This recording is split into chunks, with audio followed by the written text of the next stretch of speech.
Daddy. Hi, honey. I'd like to discuss tomorrow night with you. Now, as you know, it's the prom.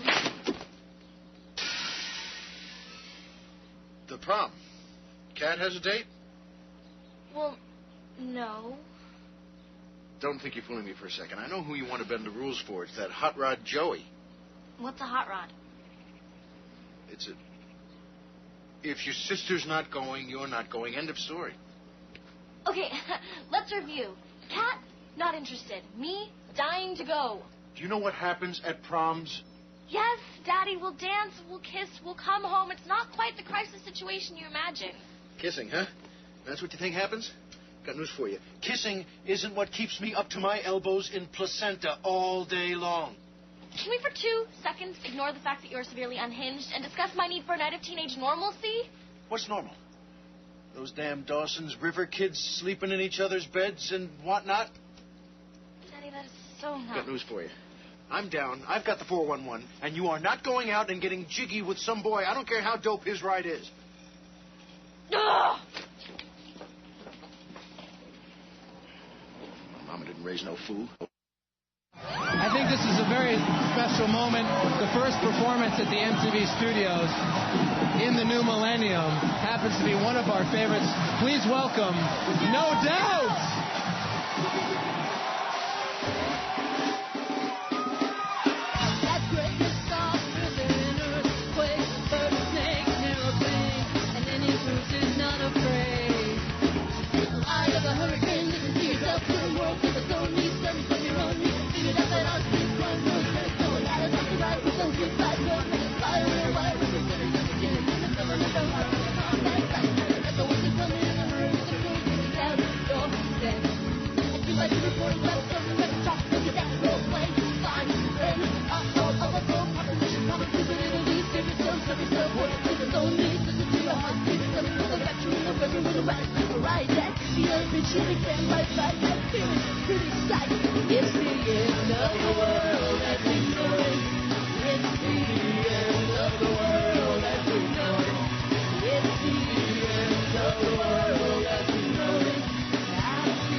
I like that a lot. Damn it, we're having a conversation here. Play another song. I like that a lot. That was like Chris's little voice in the background. 15 seconds left of the song. 10 seconds. We're having a conversation, damn it. we should just turn on the mics and come in the middle of the conversation. I've listened to so many talk radio shows that start that way. Or they start with the producer covering because the big shot host hasn't shown up yet. So what we should do is Jeff, Maurice, and I should show up late. Show up late one week, and Chris panic fill the first 2 minutes. Okay, welcome to the Great Radio Tiki Experiment. I don't think it would be like Garth when Wayne left the show. It wouldn't be panic filled. It would just be me playing the music that I want to hear, man. Oh, wow! Man. As opposed to every other week. No, man, I play the music that I think the people would like to hear, or at least the people are willing to listen to. Chris listens to a lot of violent left-wing reggae. I mean, the really horrible, kill everybody on the mainland reggae. Rage Against the Line of McDonald's. There you go. All right, so we don't show up we show up late and come in and watch Chris sweat. It'd be really cool. No. Oh, you got it covered. I got it covered. Sure. You wouldn't even bother with the board. You just line into your computer. Damn straight. You'd sit over there in the corner. Do you have a secret show that we don't know about? No. Like Wednesday nights, are you like Christian Slater? You take off your shirt and you're jumping around. And let me tell you about the man. And you don't let anybody know that you're crispy? Does that mean No, you don't get Samantha Mathis. Damn. Sorry. She's gonna show up in my apartment during a song and take her shirt off. That'll be just groovy. Is that on DVD? I think it is. I'm sure that it is. I'll get that in Super Mario Brothers and do a little twofer. Now what you could do is what you need is the alternate shot, the other shot in the from Super Mario Brothers. Super Mario Brothers. See down her dress. You see down. Oh, for God's sake! What you do is you bookend it. You start with Heather's. You do pump up the volume. She wasn't in No, Heather's. I'm saying you start with Christian Slater, then you go to pump up the volume with both of them, and then you end with Samantha Mathis. I don't think Christian Slater is the issue here. Yeah, I don't think he's. See, I'm making an event out of it. 6 degrees of separation of my DVD player. That's right. Yeah. I'm making it. You bookend it, and the connection is pump up the volume with Christian Slater and Samantha Mathis. Which, okay, I get the concept was great. I don't know if it was all that wonderful of a film. It was a little bit. You didn't like Pump Up the Volume? It was good, but I liked it for conceptual reasons, not for quality reasons. Dude, I should get that movie. Let me get some ideas. Yeah. What we need to do is be broadcasting from our bedrooms so our mom doesn't know that we're pirate DJs. Yeah, close enough. The living room. Speaking of which, we invite our family to listen. Yeah. Speaking of which, there was an article in the Chicago Tribune. The Chicago Tribune on Wednesday, December 27th. Those of you going out to look on the web, it is online. About internet DJs trying to blow our scam. Told everybody exactly how to do what we do with this show. Completely pissed me off. Yeah, most people are lazy. So you're spreading the news to even more people who did the CD Actually, article. it was a very favorable article about how we're all pioneers and that eventually it's going to get flooded, and the people that were there first who staked their claim, us, we'll get squat. We'll get squat. No, we're squatters, my man, squatters. Squatting over what? The abyss. We're squatting over the abyss with no toilet paper. Now that is a book title. Title of poems. A book title or a collection of poems. A book title no one would ever buy. Yeah. Somebody would buy it. Isn't anybody into subversive poetry anymore? No? Anymore. Well, yeah, I mean, you had all those beat poets. And they all, they're dying now. They never wrote that stuff down. That was word of mouth, man. They wrote it down on the side of a coffee cup. They wrote it down. They wrote it. It wasn't published and sold. Selling it would be wrong. It was passed out. It was given away. They crafted their hands, and they finger painted it in feces on the wall. I don't think that ever happened. I don't think that ever happened. Yeah, the only subversive poetry I read is in the bathroom wall. No. Here I sit me down to Here I sit, broken-hearted. That one? No. That's almost as good as the guys that scratch out the blow dryer. Rub hands on pants. The hand dryer in the bathroom. It always starts press butt. Rub underarm air. Okay. All right. What an auspicious start to our last ever show of the year 2000. Woo! We could do another one. Yeah, we could. Another show in 2000? Oh, yeah. Tomorrow. The day after that. And the day after that. Our last scheduled show of 2000. Ooh, the day after. We need that on DVD. Ooh, there's a happy film. I think it is available.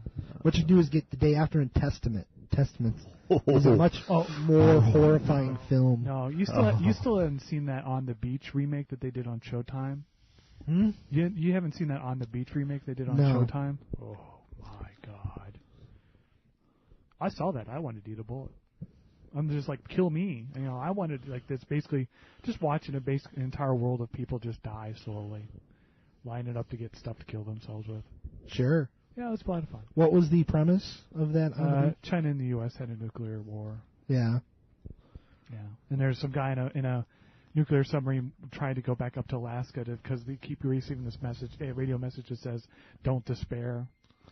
So they try to get the people to approve this mission in the sub. They take the sub up to Alaska, find out that everybody's dead, and it was like a solar-powered computer that was sending this message. Oh. Then they return back to Australia, and it's basically wait to die. It's a lot of fun. It's a bummer. Someone's having trouble logging in. Do you have to go address that? No. I believe that would be my wife. She for the first Friday in many, many months, she does not have anyone coming over or no activity planned during the show, so she announced to me at dinner, "Oh, I'm going to listen to your show tonight." Well, good. Thank you very much. I'm glad to see my efforts aren't wasted. Actually, to that end, I would like to take a moment and congratulate Vicky. She got a new job today. She is now basically in private practice. She is, like Dr. Vicky the therapist. And now the real money comes in? Well, with the child, she has chosen contract therapy. So she'll be working the hours that she has cases, and that's it. So, yes, it is a significant raise for her, but, when you count the fact that she's probably going to work like 10, 12 hours a week, it's all about the same. It all goes out. But if she was working full-time. Right. Oh, actually, I figure if she was working full-time, she's making slightly less than me, hourly. So then you can quit your job. I told her, I said, a little bit more, sweetie, a little bit more, and I'll do the show and take care of the baby. That's what I'll do. All the time. Not necessarily in that order. Not in that order. Congratulations, Vicky. Yes. So that happened this week. Anything happened for you guys? Anything? Jeff worked. I quit my job. Oh, that's right. You quit. Yeah. How was that? Disturbing. No. It's a lot more even keel than the last time. The last place I quit, which everybody told me I was an idiot for leaving because then I would never be rich. You're rich in spirit. So stock ticker symbol GMGC. So take a look at that. Take a look at the chart, the 2-year chart on that. It's about at $1 now, isn't it? Buck. It's like 1 5/16 or something like that. Yeah. It's got another pop in it. Is this the time to buy, man? Is it a pop time? No. A lot of people sold today, closing up their losses for 2000. Oh, Lord. No. Everybody here claiming losses for 2000? It's bad news. Yes. It's bad news when my Yeah. parents are telling me, you weren't expecting any kind of inheritance, were you? Whoa. All that shit we were doing for your inheritance? Screw that. You're on your own. Yeah, I'm only a few $100 for me, actually, but the paper losses. Oh, dear God, the paper losses. Yeah, it was up, and then it went away. Yeah.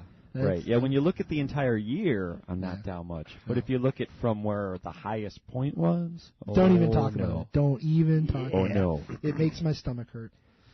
That's why I'm glad my inheritance from my family is tied up in Fabergé eggs. All right. Those never lose value. I know. That's great. They only go up in value. Is it in Hummels? A lot, not the Hummels. A lot of precious moments and a lot of Beanie Babies. Hummers? A lot of Beanie Babies. That's a precious moment. That's right. Oh yeah. Should we Please. get underway with our business here? First of all, I have excellent news. our call for an intern has been answered. Joanna has accepted the Excuse me. the huge task set before her, and she actually was going to come to the show tonight and kind of hang out to see what we're all about. And then to laugh. Run away screaming. laugh. I when I spoke with her, I tried to tell her, it's not as cool as it sounds. When you get there and you see the studio. Does this mean I'm going to have to clean? Yeah, well, actually, I was going to say, she's going to be here next Friday night.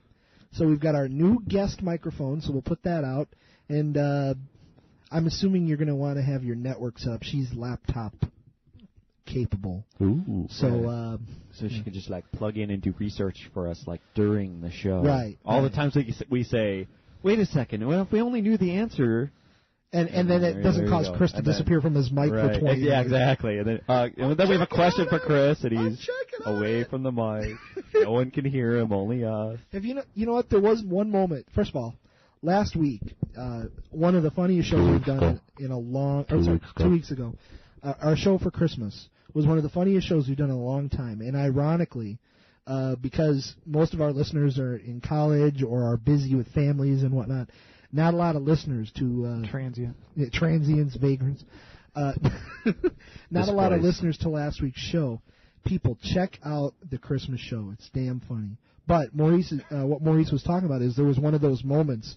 We had a conversation with Chris, and he was nowhere near a microphone. And the words we were saying back were almost funnier than what Chris had to say to us. Because you would just hear us ask questions. As is always the case. Yeah. If you really boil down to it. So this way it allowed Chris to stay right on mic. And I also gave a listen to the first show, way back. Almost a year ago. Yeah. That survived? Yeah. You were really married to that whiteboard. We talked about that whiteboard for 20 minutes of the first show.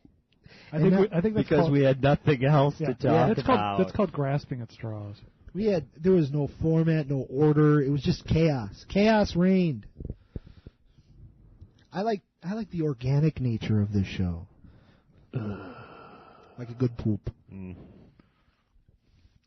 By the way, is it a bad sign that we're only 20 minutes into the show and I'm halfway done with my beer? Oh, you're not halfway done.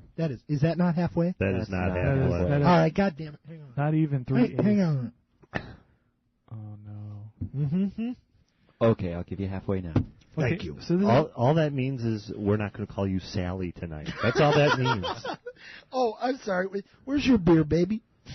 I was eating dinner. I had the Mountain Dew. Of course. I said I would have my beer when the Mountain Dew is done. There's gin in the Mountain Dew, of course. Ooh. So, is this our anti-JBTV's annual Don't Drink and Drive special? Don't drink and drive. You might spill it. which I caught a glimpse of this week, and it was just very odd. Why was it very odd? Because they got these women on there from Mad or whatever. And can you explain what JBTV is? Were they mad? It was James Bryant. I don't know the guy's name. Basically, a guy he started his own. A guy named JB who started his own video show. Because MTV sucked. Well, no, he just show. Yeah. MTV sucks. Chicago thing. He wanted to expose Chicago artists and himself. So, to pick up chicks, kind of like this show is. That's right. But anyway, he had these women from Mad, and they're just so not JB's audience. So, he talked to them for a while. Not Mad, the sketch comedy show on 10 o'clock on Saturday night. As in Mothers Against Driving. Oh. And really, I think the term would be waspy. Oh, sure. And then, introduce, the new, Sepultura or whatever. That's great. There's the mothers from Mad. It's the most terrible, awful, awful thing you've ever heard. I swear to God. And now a new single by Sepultura. What's the single called? Release your fucking inner selves. Okay. I met somebody at my office who was at that ministry show with us. Oh, yeah. I was talking to somebody. I said, we were talking about ministry, and she was getting down on ministry. I thought, things have kind of changed. They're really good in this and this. And she mentioned that she was at the concert at the United Center, or not the UIC Pavilion. And I said, I was at that show. She goes, was that not the best mosh pit ever? I was right in the middle of it. Oh, you mean when they started throwing metal chairs around? You mean when they started clearing the ice rink that is the UIC pavilion?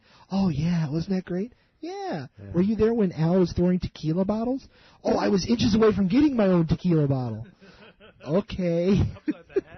Oh, yes. We were unfortunately a very safe distance away. Unfortunately? Unfortunately. Maurice, you're not a big mosh man. Well, I was at the time. Yeah, but you'd just gotten pissed off. And, well, I guess that was the point. That's kind of the point. I guess that's the point. We were in the back, the people who were saying, do the bop bop song. Bop, bop, bop. Bop, bop. Hey, you can play that tonight. I think we have. Actually, you can play Jesus But My Hot Rod tonight. Could you throw that down? The 8-minute version? I've actually Drag racing. I've actually got a selection we can work through. Okay, cool. You know, and I was discussing the moshing at that particular ministry show, and the person I was speaking with was expounding on the virtues of the mosh, and I said, you want to know how bad moshing can get? I took my brother to see They Might Be Giants at the Riviera. Do you remember this show, Chris? I remember the show. This is where Chris and my younger brother decided they were going to go down on the first floor to get closer to They Might Be Giants. And my brother comes back with no shirt and shredded jeans. And the jeans were shredded like a grass skirt. I said, where's your shirt? Oh, I don't know, man. I can't bring you home without a shirt. We got to go buy me a T-shirt then. Do you have money for a T-shirt? I don't know. All right, why don't you just come over here and have a lie down? And it was They Might Be Giants. Yeah, which is really weird because they're not a I don't know. They're not a mosh pit, but they're one of those bands that everybody should be jumping up and down all the time. Yeah, one of those bands. Sure. The pogo is not the same as the mosh. No. No, it's so anyway, in a roundabout way, I'd like to open up the mailbag really quickly here, and I would like to say that despite the fact that she doesn't officially visit the show until next week, our intern, the great Radio Tiki intern, is already demanding a contract. No, what is this gratuity? No, is already hard at work. 30% of the gross. And yeah, well, she can have 30% of the gross of this show. I think I just spent until we start making money. I spent the gross on a new microphone. Yeah. I could see that. But she's already hard at work. She sent me, not realizing that, well, it'd probably be kind of old news by the time we got to it, some information about the eclipse. Greetings to all Tiki Science fans. Here's some info on the Christmas eclipse. I'm sure you all knew about it. Actually, at the time I didn't, so I was glad that she mailed it to me. And so if you... There was an eclipse on Christmas. So everybody go out on Christmas and see the eclipse. Yeah, so you missed it. I did. I saw it. I did it. You probably just opened the studio window, right? I was in Atlanta. Oh, yeah. Oh, so you got no coverage. You got 20%? It's 40%. Oh, okay. It was just enough so you could see the shadows would change. Here we got 55%. I did the pinhole in the paper thing. So did I. I didn't look at the shadows, though. I just stared changed. at the stuff. Yeah, they change. They become undefined. Yeah, they become fuzzy around the edges because there's two different... Well... Yeah, I just didn't... See, I had a window that was facing south, so I didn't have to go outside or anything. Because it was damn cold, I hear. Yes. It wasn't that bad. It wasn't that bad. Other items from the mailbag, and I just want to quickly go through these. Christmas greetings to the Great Radio Tiki Experiment. I'd like to thank everybody. Specifically, Sean out in L.A., Sandy, and Sean sent us a whole Christmas card, which, you know what, it was more effort than I made this year to, even people that I've actually met. So, thank you, Sean. Relatives. Yeah, relatives, people I care about. Well-wishers. Hangers-on. People that I'm supposed to care about. I am more impressed by this particular Christmas card than any of the, cards that I got from people that included, newsletters. So thank you very much, Sean. I appreciate it. We also got a Christmas card, or Christmas greeting from Sandy. We got one from Adam. Adam says, basically, guys, just a quick email to wish you all Merry Christmas, almost 1 year old, and getting better every week. See, he listened to the Christmas show. It was a good show. Unfortunately, I'm only managing to catch bits of the show on rebroadcast during the week now. For some reason, members of my family took offense at me drunkenly stumbling around between 2 and 5 a.m. here in England to listen to your show live. But I will be moving again into my own place in the new year, so I will be able to listen live at that time. Anyway, hey, John. Anyway, have a Merry Christmas. And once more, I am threatening to stop off in Chicago at some point next year on my travels, and hopefully you guys can find the time to show me the shadiest drinking holes Illinois has to offer. That would be the studio. Yeah. Yeah, good. Stop on by. Of course, the studio is the shadiest place to drink, so it's just weird. Then I have a... It's not so much shady as just dodgy. Sticky. It's sticky. I have a... And there's water damage. How's that working out over there? You should really... Hey, at least the dangerous icicles from 2 weeks ago are gone. Yeah, and they salted your sidewalk, so I'm not going to have to sue the people that actually own the studio. Everybody got this one because it went to Tiki in general. Hey guys, how about a quick shout out to Santa Claus? Okay. Yo, Santa Claus, keep it real. Yo, Saint Nick in the house. Out of the house. That's from our friends and listeners Jerry and Amanda in Sacramento. Which, by the way, one of the best sushi places I've ever been to is in downtown Sacramento in this, like, big mall they have. Okay, Fodor. Huh? Okay, Fodor. Not San Francisco? San Francisco had some good sushi, but this place was really good. Yeah. So I don't know if they knew somebody or if they catered to the governor or what, but it was damn good sushi. And then also from the mailbag this week, friend of the show and occasional contributor, actually in the studio, Dan. He contributed this week's Wacky Foreign Spam. This week's Wacky Foreign Spam comes from Chile. Dan says, "Dear guys, this truly is the best of all possible worlds. Now all my neglected loved ones in Chile will speak to me again." And here's the text of the ad. "Christmas is coming here. Give a present to all people you love in Chile.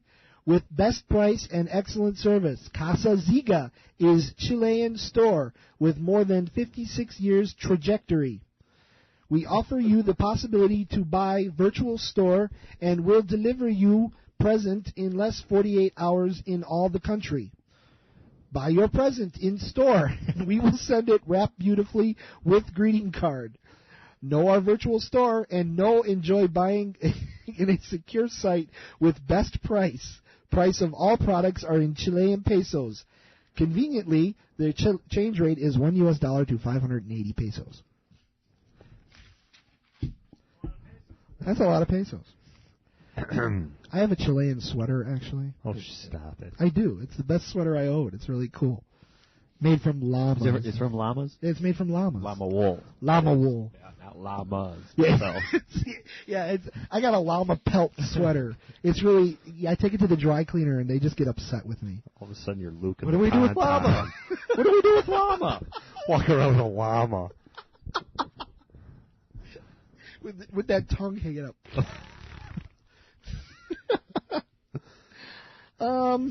Other items of note, just taking care of business here at the top of the show. TCB, baby. Couple listeners contributing to the site this week because, frankly, we've all been on vacation and haven't done it ourselves. So there's a story up this week from Percy Flodge, who is a new contributor, I believe. Do we know Percy? Not biblically. Okay, not biblically. Thank you, Percy. There's a nice story about how peas are being genetically engineered for lazy children, which is always cool. Also this week on the website, Ryan, contributing to Chris's sickness, has put up a story about Survivor 2. It's not so much of a sickness as more of a cry for help. Unhealthy fascination. Survivor coming out January 9th on DVD. I know. Pre-order through Amazon.com through the handy web link on the www.radiotiki.com website. I own the handy web link, so I think I know how to use it. All right. Did you use it? I have ways of boosting our return. Excellent. Nice to hear that. I like that a lot. Other things to check out while we're live, and before we go to a song, this week we are, of course, it's December 29th, our last show before New Year's, and of course during the live broadcast, the ICQ is available for. Is it not available? The ICQ is available right now for stories or anything you want to get to us right now while we're doing the broadcast live Friday night. Also, the chat room is open. There's a few people hanging out in the chat room during the live broadcast, and I have to apologize for the chat room. I had been past tense, making a habit of being in the chat room a couple hours every day during work, or at least having it up.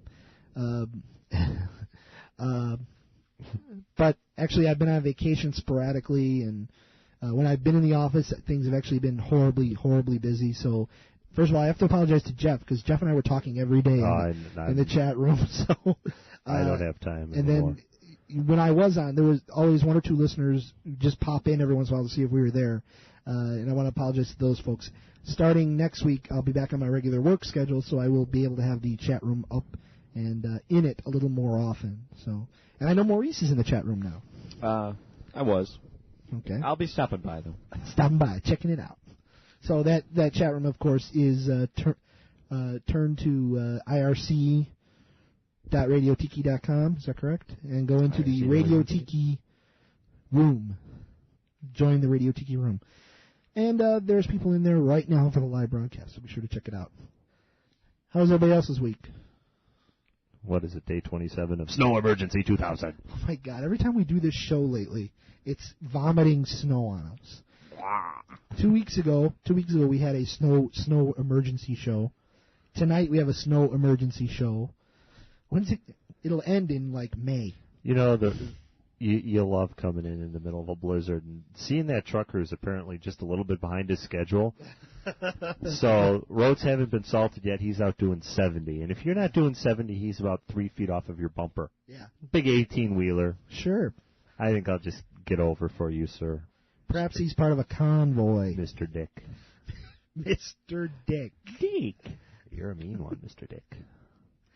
There was, I get my soda before the show every week at the White Hen. Big lottery night tonight, so with the... What's going on with the lottery? Oh, it's like $30 million or something. Oh. Everybody had to get out before the blizzard. Yeah. So everybody's out buying... This is what I'm seeing at the convenience store, and I shit you not. 6-pack of beer, gallon of milk, loaf of bread, lottery ticket from the 3 people in front of me. I mean, they got the necessities down. Bachelors? What? No, one of them was like a mom. No smokes? You know what? I didn't see the smokes purchased. They're behind the counter, so I didn't actually pay attention to the real transaction. There was a mom, and then like two guys looked like they just got off of work, but 3 of them the same. Different brands of beer, though. Oh, wow. Well, of course. But beer, milk, bread, lottery ticket. And then here's me. I just got a large soda.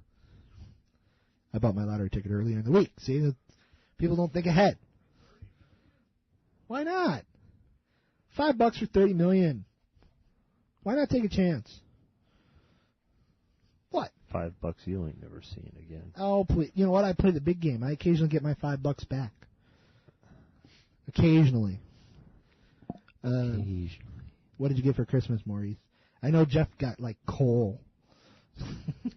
I got a shredder. That was my best gift. It's awesome. What are you, an embassy? It's awesome. All that junk mail just right through. Right through. I love it. It's awesome. Seems like an awful long way to go just for a moment's satisfaction. It's awesome. You got a shredder. It's awesome. No, it was a gift. Someone gave it to me. I know. That was awesome. I know.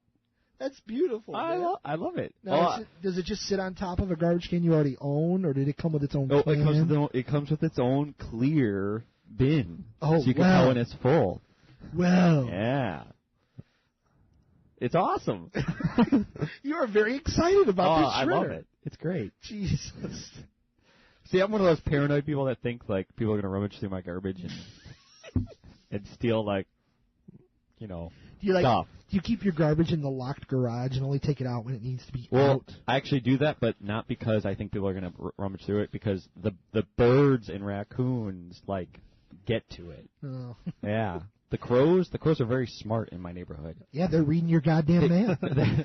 They know when garbage day is, and they just go systematically up and down the street, and they go to each bag of garbage, and they just peck right through it and look for food. The crows are reading your fucking mail. So you gotta wait till you're leaving for work, and you put it out there, and then you don't know what they're doing, so it's okay. There are crows out there with credit cards in your name, man. There you go. Yeah, exactly. They're very smart crows. They come knocking on the door when you don't put out. I can't help but notice you didn't put any garbage out. It'd be a shame if something got broken. Your car is looking awfully clean there, tough guy. Hey, why don't you make with the garbage? We won't have to get nasty. You know, my friend here, he's been eating shit all day. He's real loose and uncomfortable. One of them night crawlers. Yeah, he's a little loose and uncomfortable. I saw him eat a dead worm out of a puddle. You know that's going to sail right through him. Right on top of that, what is that, a Saturn? Make with the garbage. Make with the garbage, pal. Should we have a song? Oh, I guess. You're listening to the Great Radio Tiki Experiment, our last show of 2000. Almost Happy New Year. We'll be right back.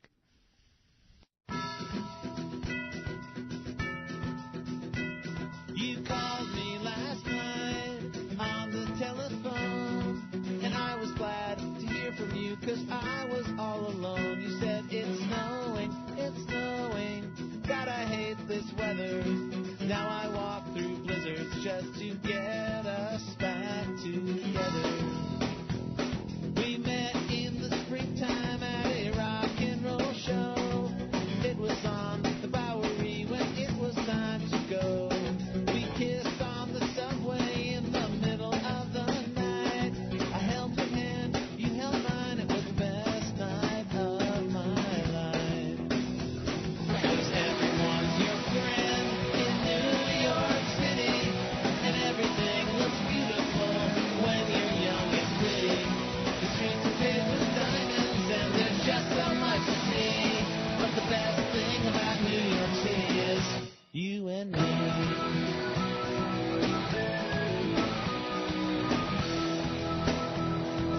Statue of Liberty, Staten Island, Ferry, Co-op City, Cactus, and Tiffany, Central Park, Brooklyn Bridge, the Empire State where Dylan lived, Coney Island, and Times Square, Rockefeller Center, wish I were there. You wrote me a letter just the other day, said springtime is coming soon, so why don't you come to stay? Pack my stuff, it's on the bus, I can't believe it's true. I'm 3 days from New York City, and I'm 3 days from you.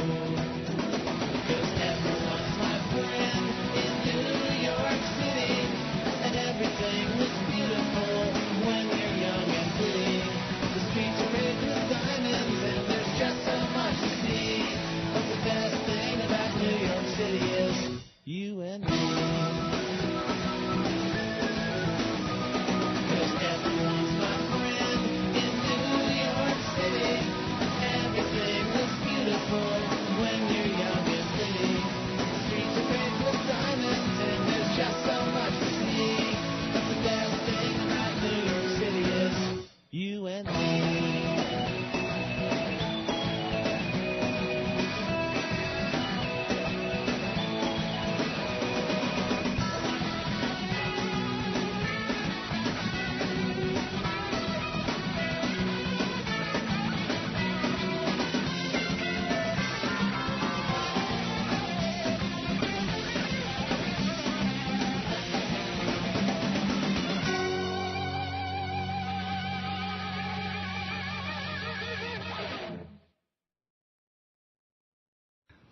Well, now, tell me, Dr. Schwartz, what do you feel you can bring to Lester Corp? Well, sir, I'm an excellent filer. Oh, yeah. All right. Let's see about that.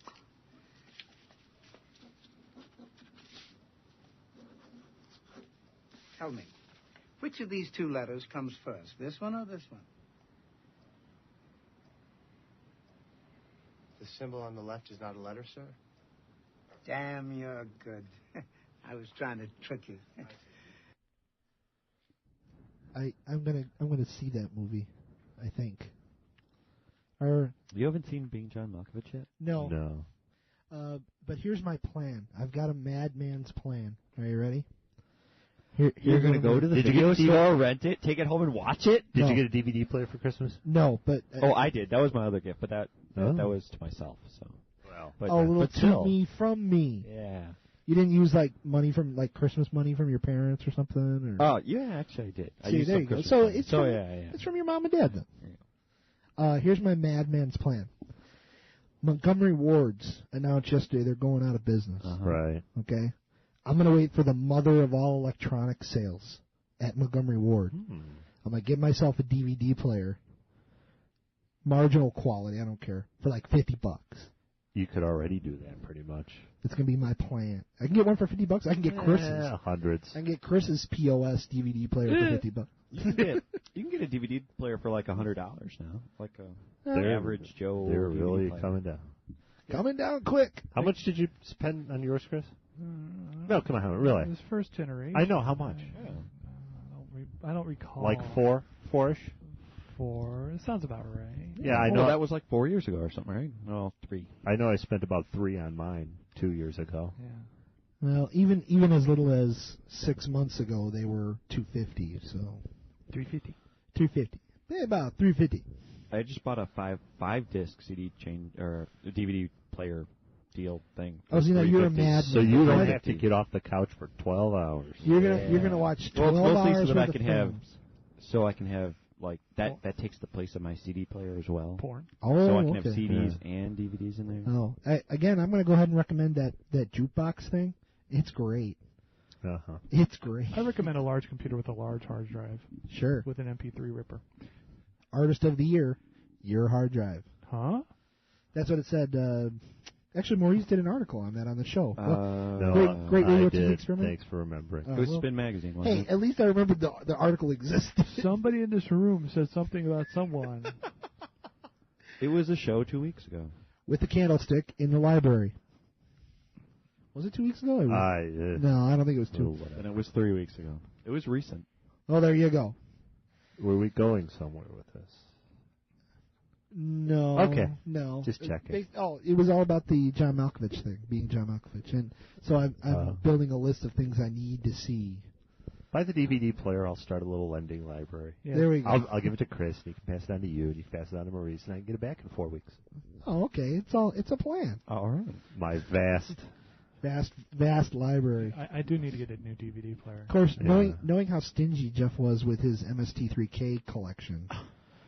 You know, if you would borrowing a tape from that MST3K collection was like getting blood. Well, see, that stuff's irreplaceable. That is irreplaceable. Well, some of those things. You could. Internet. Well, yeah. Which reminds me, there's 2 of the old. It's a hassle. Really old ones. Okay, it's replaceable, but it's a hassle. Yes, like these it's a DVDs. hassle. These DVDs. You know, it's a click, click, click, and boom, you got another one. So, you know. Yeah. Oh, And they're a lot harder to destroy than a videotape. They're free. Yeah, this shit is free. You just click, and they show up free. Yeah, okay. That's what it seems like with Amazon. It does. And you know, Amazon is so easy to use, isn't it, Chris? It's like a drug. It's a drug. You just click once, and it shows up at your door in a few days. I don't know what's up with that. Wow. One-click checkout. Is there a bill for this? I haven't seen one. Oh, Do I need to sign somewhere? No. Oh. One of the Christmas presents I'm giving for Christmas is constructing a computer for my mother-in-law. And like $900 worth of computer equipment showed up at my door, sitting out front in the snow. Yeah. In the middle of the afternoon. So you shipped USPS then, is what you're saying? But I asked for signature service. I asked for adult signature required is what I clicked. And I come home from work one day and I go to let the dog out, and there's a computer sitting on my front porch. That's UPS, right? I don't know who did it. It was probably UPS. Yeah, So actually, that's who I'm blaming. I had a UPS package dropped off at my address the other day. Most of the time I don't care. It wasn't signed for anything. Wasn't to my address. Was it something good? What was it? Jeez. It was like either something from like Pottery Barn or I thought it was something like that. Didn't somebody tell me it was? Oh, that was last year's drop big ass off. steaks. That one was just a difference. It was north or south. They screwed up north and south on the street. This one, I live on Vale. They they were sending it to Yale, and the idiot UPS guy put it on my street, which is like I don't know. It's way up the street. It's like a half a mile up the street. The other street. He lives on Vale. He got a package for Jerry Vale, the Italian singer. That's boy, what you know, that's what it you was. take 2 weeks off. Yeah. Vale, Colorado. Should we jump into the hard news squishy? Oh, there God, was news? yes. Sure. Squish. At the start of the show, actually, part of the conversation that we were having before the music stopped, we were talking about whether Elvis was actually had a problem with constipation. It was Chris's question. Chris wanted to know. No, it was my question. Was it you? Yeah. You know what? I shouldn't even show up. I don't even know who the hell I am. Phoning him in lately. Yeah. Elvis, was Elvis really constipated or not? As a follow-on to that question, Maurice, for you, my friend, constipation apparently is not the root of all evil. That's news to me. Dateline New York, and this is I always just don't feel myself when I'm constipated. So you feel bad. Bad is evil. Last week you were talking about Maurice's beat, like his is the wacky science. Mine is the uncomfortable health stories. I got 2 stories to share with you this week. Electrical stimulation can help urinary retention, and constipation is not the root of all evil. Could we just draw the line at the constipation and leave it there? Let me open the volley with constipation. Ooh. Diarrhea is like a storm raging inside of you. People, Dateline New York, people who gauge their health by their bowel movements, maybe using a long, outdated yardstick. Oh. If you've got to use a yardstick to measure, there is something wrong. A little too much bran. Over the last, I don't know if I'm going to make it through this. Over the last few centuries, reports of the ill effects of constipation have been greatly exaggerated, according to the December 30th issue of British Medical Journal. Yeah. Although today's medical experts do not consider constipation the root of all evil, as doctors once did in the past, many people still cling to the idea that a daily bowel movement is vital to good health. Otherwise, a small troll will take up residence in your intestines. According to Dr. James Wharton of the University of Washington School of Medicine, constipation's bad reputation has been tough to eliminate from Western society. While some people suffer from chronic constipation that requires diet and lifestyle changes, Jeff, no. Far more often, the condition is occasional. While it may be unpleasant, constipation does not trigger a buildup of toxins in the body. But until about the middle of the 20th century, many doctors and the public believed that a daily bowel movement was vital to clearing the body of disease-causing foulness. Consumers were bombarded by claims of laxatives, enema equipment, rectal dilators, abdominal support belts. All from the Kellogg Company? That promised a good cleaning out daily. By the 19th century, there was even a medical consensus that constipation was the, quote, foremost disease of civilization, a universal affliction in which industrialized societies are engendered by the full range of human ailments. Yeah, quite right. Yeah. It was known as auto-intoxication, poisoning oneself by a buildup of fecal matter and the failure to relieve oneself. End quote. Now I've just got a feeling like I gotta go. While medical science has certainly been toned down this constipation hysteria, it has also put much faith in the idea that high-fiber diets that battle constipation may prevent colon cancer. Recent studies, however, have suggested fiber may engender no such benefit. That's twice that the word engender has been used in this article. Looks like the interns are still writing for writers. Despite the history of overreaction to constipation, certain age-old recommendations for the treating of the condition are still good ideas. Fiber-rich fruits, vegetables, whole grains, and a bottle brush up your ass. regular exercise, and the occasional hot oil enema. Occasional hot oil enema. Answering when nature calls for a bowel movement Boiling? is always the best measurement. Try not to hold it in, according to Dr. Wharton. Oh, you are reading that. I was. I'm reading that. I thought you were adding your own little comments. No. Best way to be constipation? Poop. People have historically felt that these measures require more self-discipline and sacrifice than they care to exert toward their bowel movements. No, you're not going to read the other one. Come on. No. Electrical Veto. stimulation? Veto. Come on. We're vetoing the Page electrical 2. stimulation and urinary. Come on. Dateline New York using. You may read every sixth word. Oh, great. Electrical stimulation can help urinary retention. Using a surgically implanted electrical device to stimulate nerves in the lower back can improve symptoms to people who tend to retain urine in their bladder for indefinite periods of time. Such urinary retention can result in infections or incontinence. Well, if it results in incontinence, doesn't the problem solve itself? Thank you very much. Enough.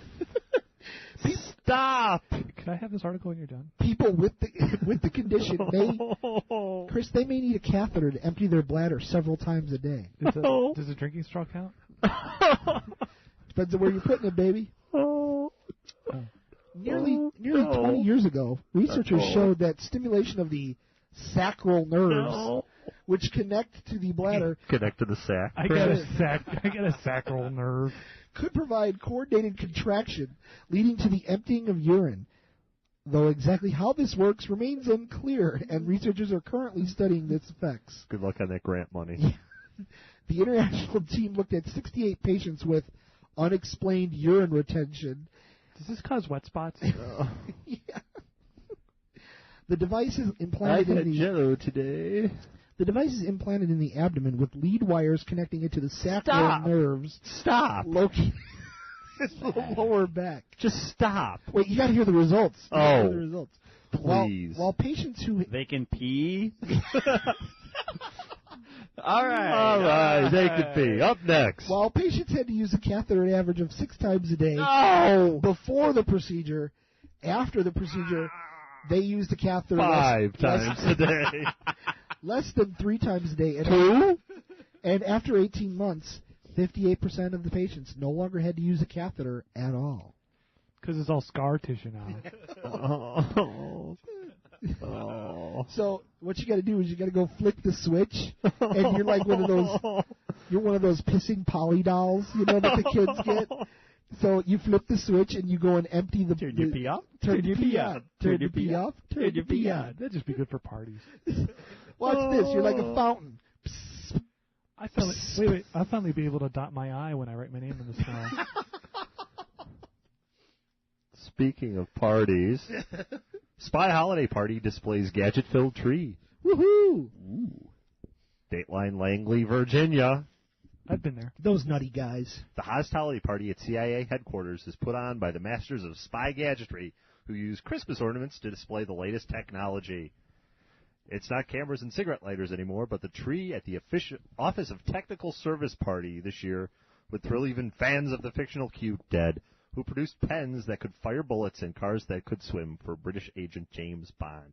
Because that was real, James Bond. Okay. There was an agent named James Bond, sure. A manager, identified only as Robert for security reasons, as he is still undercover, Agent Bobby, says step closer to the conifer. Conifer, if you are in Glen that goes to Route 77, by the way. Bedecked with ordinary-looking lights, ornaments, and a star. Star of wonder, star of night. The butterfly ornament is actually thin silver metallic wings attached to a small piece of circuit board. Why you would want to do this, I have no idea. A piece of wire changes shape with the temperature and moves the wings up and down. The technology is useful to move tiny items. Oh, nice. Bird ornaments chirp Interesting. if a light is shown or they are touched on a certain spot on their heads. Bad touch. A dragonfly ornament's wings move at hummingbird speed when the tree lights are clear. The wings are made of sheer material that could be used to construct a microphone that would be almost impossible to detect. Now, wait. The top of this story is the spies make this stuff from extra spy junk, or this is the division of the CIA that's the division that responsible makes for that stuff. Okay, making right. this stuff. Christmas They're ornaments. showing off. Oh, they whipped it out for Christmas. And if you put on a pair of special cardboard glasses, the words "Happy Holidays" appear dancing around the stars, showing off a way to conceal messages. Jesus. New lights highlight this year. The Office of Technical Service holiday party has been a staple at the CIA for 25 years, and this year's hottest item was LED lights that operate on far less power than regular lights. Rock on. I like that a lot. If made infrared, they could, for example, flood a landing zone detectable only with night vision equipment. A big potted plant was adorned with a string of 250 small red bulbs that use the power of just one 8-watt Christmas tree light, lasting up to 100,000 hours. Why can't we get this stuff in the house? My electric bill was like $90. The hosts wouldn't discuss devices currently in use in the field, stating only that efforts that were always being made to produce things that use less power and were smaller and lighter. What the hell is up with that sentence? I don't know. Oilers, Ray? Yeah. Bad editing. But some things never change. The most fun gadgets, Roberts said he has seen, are miniature cameras and a variety of concealment devices.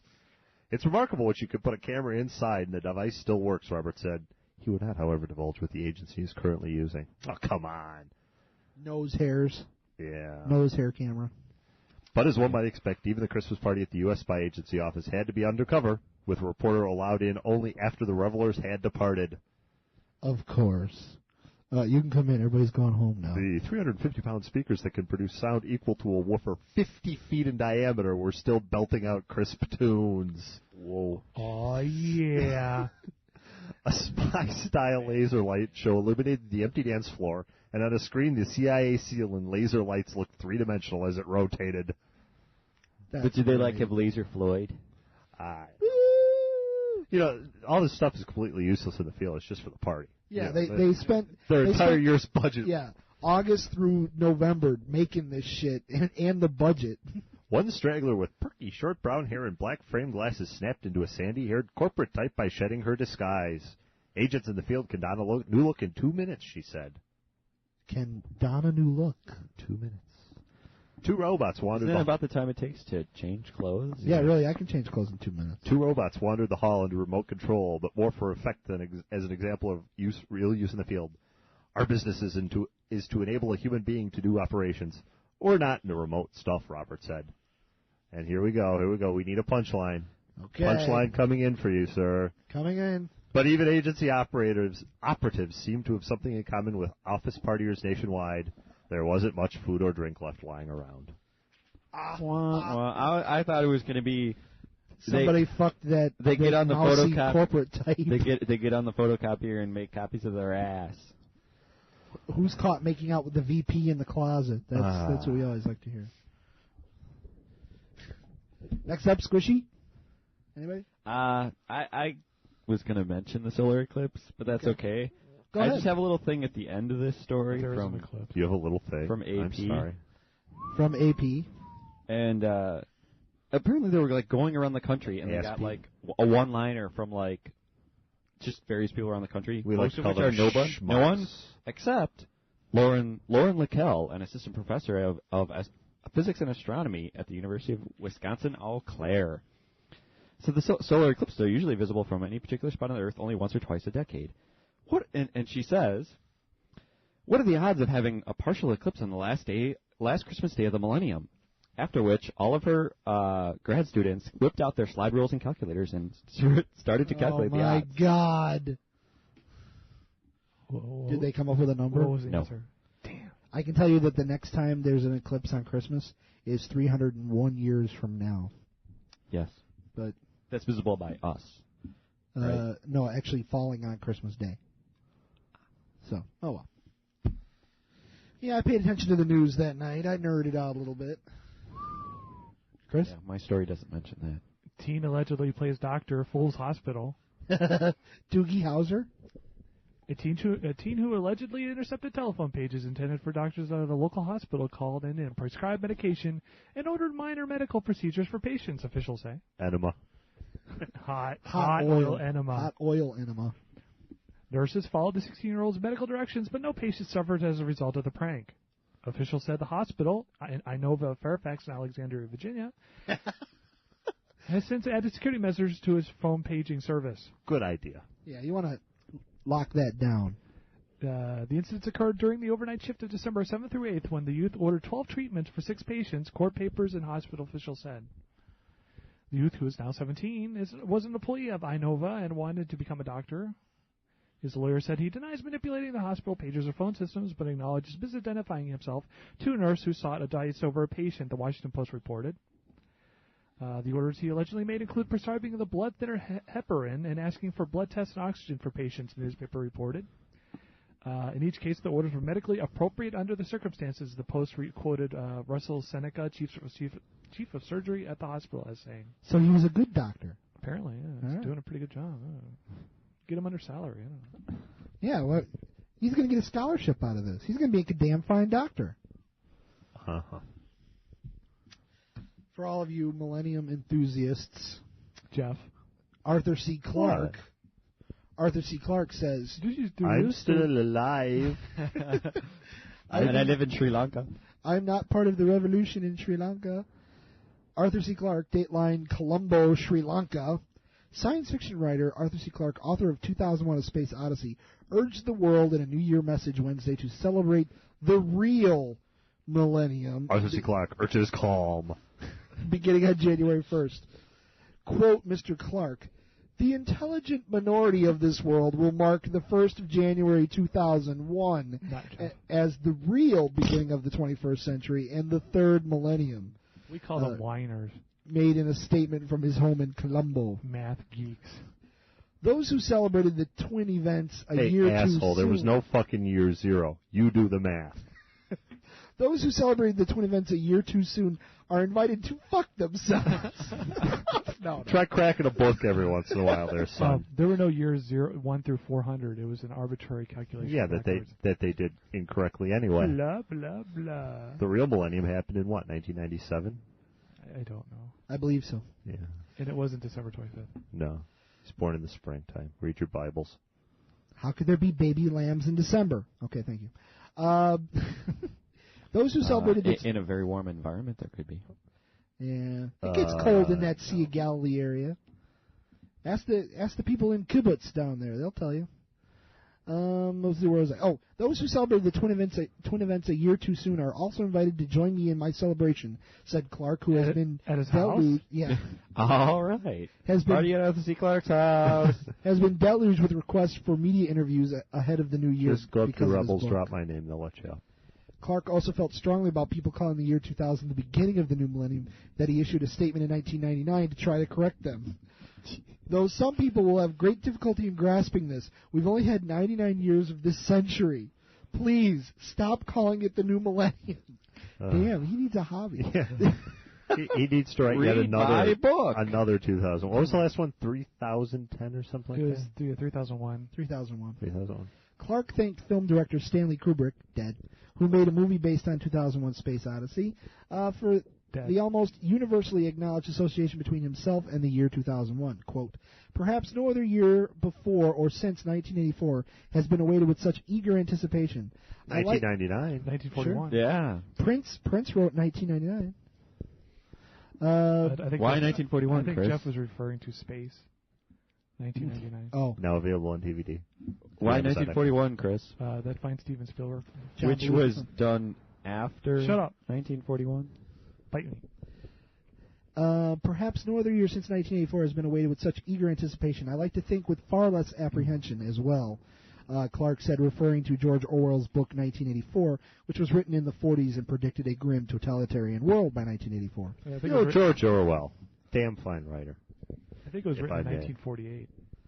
Blah, blah, blah, blah, blah, blah, blah, blah, blah. And if we had our intern here, she could look it up. We've all read Animal Farm, right? Yes, and 1984. Yes. Oh, Animal Farm. Animal Farm's the shit, man. You know what? Actually, I was going to kill this story, but since you brought up 1984, where is it? Oh. You know, and speaking of Arthur C. Clarke, I just wanted to say, did you check the orbit of Mir of course you checked this the orbit. week? Sure. Yeah, okay. Because, you know... That would be 2010 that you I would do know, that, I know, but it was still by Arthur C. Clarke. That's true. I said, speaking of Arthur. You heard the story about that? What? They lost contact with Mir for, like, most of the day. Yeah. Oh, you have it. That's okay. I was just going to mention. It's 3 pages. You may as well segue into space I got story. 2 segues here now. I got 2 segues. I got You have another 1984. space story? You want to just go off and like get a beverage or something? You can call us when you're No, done. you know what? Forget the 1984 related story. It was actually stupid. What was that like? Don't it was read a about- single word about it. But what was that like? Big Brother It- 2001. No, it was about how the Russian national anthem, they've recommissioned the old Soviet national anthem with its 3rd set of lyrics. There was the Joseph Stalin approved lyrics. There was the Brezhnev lyrics, and now there's the Putin lyrics. Putin. Okay, thank you. Oddly enough, it's the second verse of the Rembrandt's Friends theme song. Isn't that weird?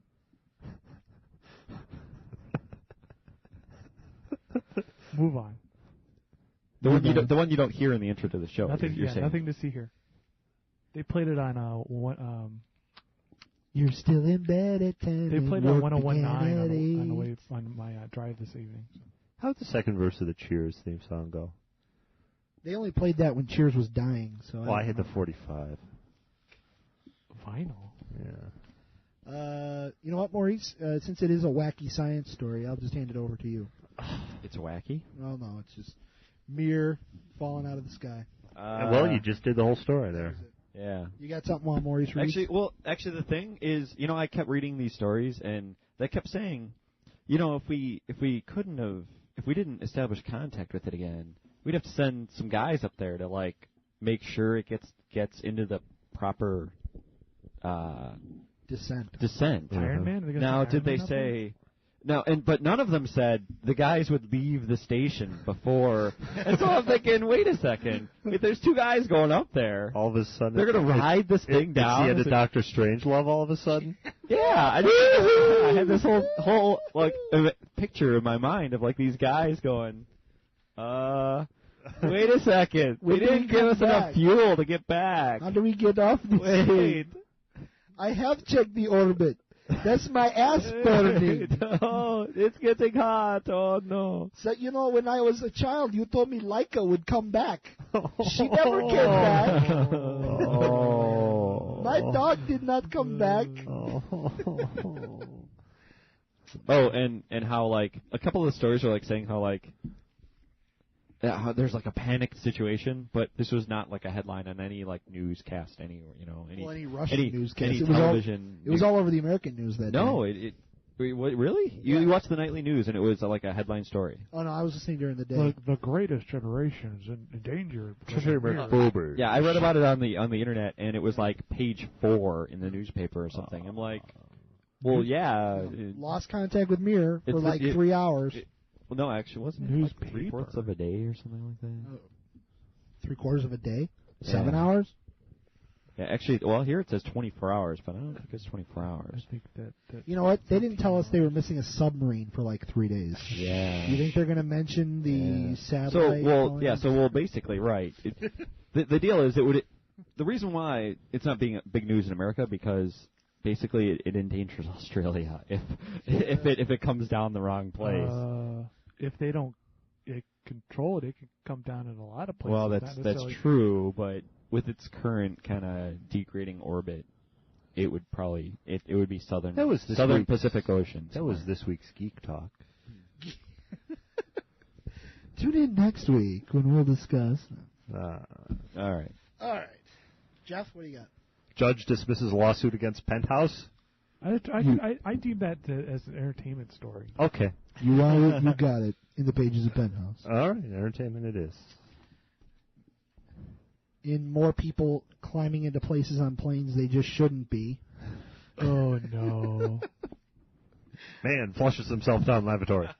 I knew it! D.B. Sweeney. Man falls from undercarriage as plane takes off. D.B. Cooper. No. Not D.B. Sweeney. Who's D.B. Sweeney? That's D.B. some Sweeney is a actor. bad That's an actor. actor. D.B. Cooper is D.B. the noted Cooper. baker. Hey. Okay. I missed a pop culture reference. I'm sorry. Nicely done, though. Begin the flogging. Dateline London. A man appeared to fall from the underbelly of a plane. What was taking off from Gatwick Airport on Christmas Day. They're just not having a good time at Gatwick. They got that crazy Kenyan guy today, took over a plane. You got bodies falling from planes, both out of Gatwick. It was not clear whether the man, most likely a stowaway, was dead before hitting the runway or after. But he's dead now. This was a British Airways plane taking off for Mexico. It appears to have been a stowaway who fell from the undercarriage, but police are investigating. A little after 9:15 a.m., 3 a.m. for us, Thump. an airport worker saw what he thought was an object falling from the plane. Upon closer inspection, airport duty manager Mike Ingle discovered it was unfortunately the body of a man. The runway was closed for a short time while they squeegeed it. On Christmas Eve, the body of another man was found in a field directly under the flight path for both Gatwick and Heathrow. Police said the death is not being treated as suspicious, but declined to give further details. So on Christmas Eve, they found another body that fell from a plane. See, now that would make me suspicious. The second body. Now there's a second body. That's a pattern. That's what that is. Yeah. Yeah. Give the guy some roofies, stuff him up in a wheel well. He falls out. There you go. Thank you for that editorial comment. You got one over there? What do you got? People dying. We gotta just touch on deaths. Yeah, let's do more deaths. What do I got left here? Jason Robards dead. Isn't that entertainment? Oh, it is. You're right. I thought deaths were. Yeah, we were doing deaths. We were doing deaths as hard news in before. News, yeah. All right, go ahead. Oh, I don't have anything. Just Jason Robards dead. His Okay. last film was Magnolia. Then I'd like to do another death. Victor Borga. Really? When? Actually, before Jason Robards. Really? I Yeah, didn't know that. The Sunday after the show we did last. I did not know that. Yep. He was on my list. So let me just Billy Barty dead.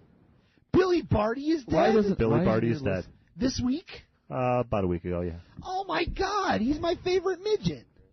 Oh, I withdrew. Man, I I'm withdrew sorry, my little person. I withdrew my list after they decided Hosea Williams was not a famous person. Listen to show 2 or something like that. And Barney McNulty, the man credited with inventing cue cards, Well, dead. Barney McNulty, we'll miss you. A lot of deaths around Christmas. People Victor Borga, really? dropping like flies. It's because it's the end of the millennium. They couldn't make it. They couldn't make it. He amused me. You know Victor what? Borga. And talk about your peaceful deaths. Yeah. There was nothing wrong with him. Right. He had just done a show overseas, I think in Sweden or Norway or something. He was relaxing at his home in Denmark. Uh-huh. He went to bed. He made plans for the next day. He didn't wake up. That happens when you're like 90. Yeah. So the thing was his wife of 70 odd years or whatever died earlier this year, so there might be some of that interplay. I got to see him when I lived in D.C. I saw him at the Kennedy Center. He did Peter and the Wolf. Really? Yeah. Oh wow! I saw him in Champaign do his piano show. He basically it was people go there to hear him do his funny stuff. It was like an hour and a half of the music, which was funny. There was some funny stuff in the music, but only at the end did he do the old read the story and then make the sounds for the punctuation bit. Like that. Uh-huh. So I do that when I type. do you? No, I don't. You squeak in your quotes. I make the air quotes. Does that count? Yeah. Okay. While you're typing? Well, I had a story That slow you Why down? I'm composing email. I had a story about like fuzzy koalas and how Beanie Baby people have gone too far. But you know what? The death thing, it's been kind of a bring down. So real I'm koalas are not yeah, Beanie let Babies. me just say, real koalas are not Beanie Babies. Is that, I didn't read that story at all. That's why they stole them from the zoo? Is that People story? are trying They to get... found them again. But they stole them, like...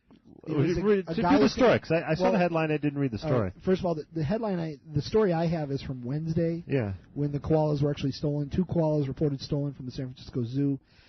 Say the stress could kill the bear-like animals if they don't receive care, because they can only eat like their own sweat or something. I mean, they have the rarest diet in the whole world. Eucalyptus leaves. Eucalyptus leaves.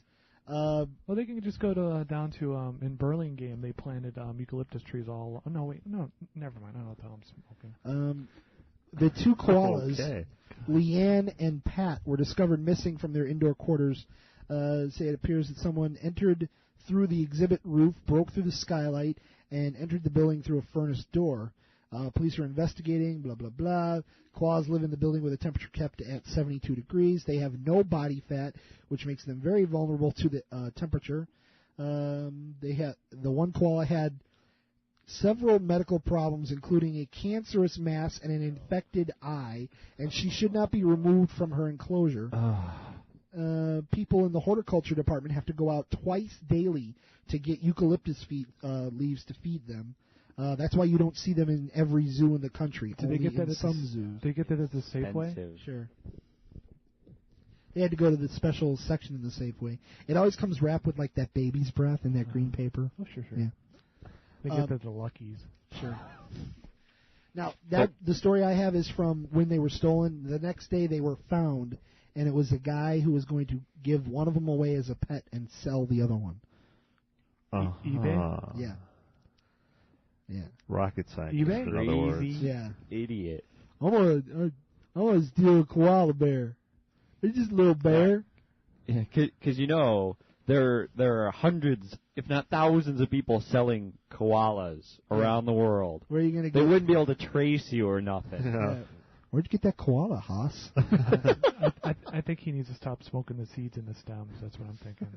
The problem is he was smoking eucalyptus. His sinuses are his clear. sinuses were clear, but koalas have the freshest breath in the whole animal kingdom. There you go. They smell delicious.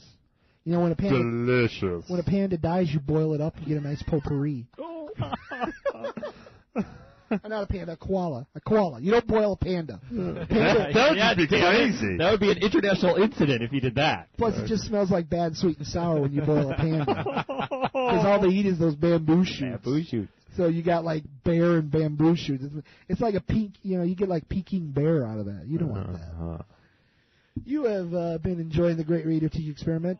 We hope. Be sure to check out the website and all of the other places where we're located on the internet, www.radiotiki.com. We'll be right back.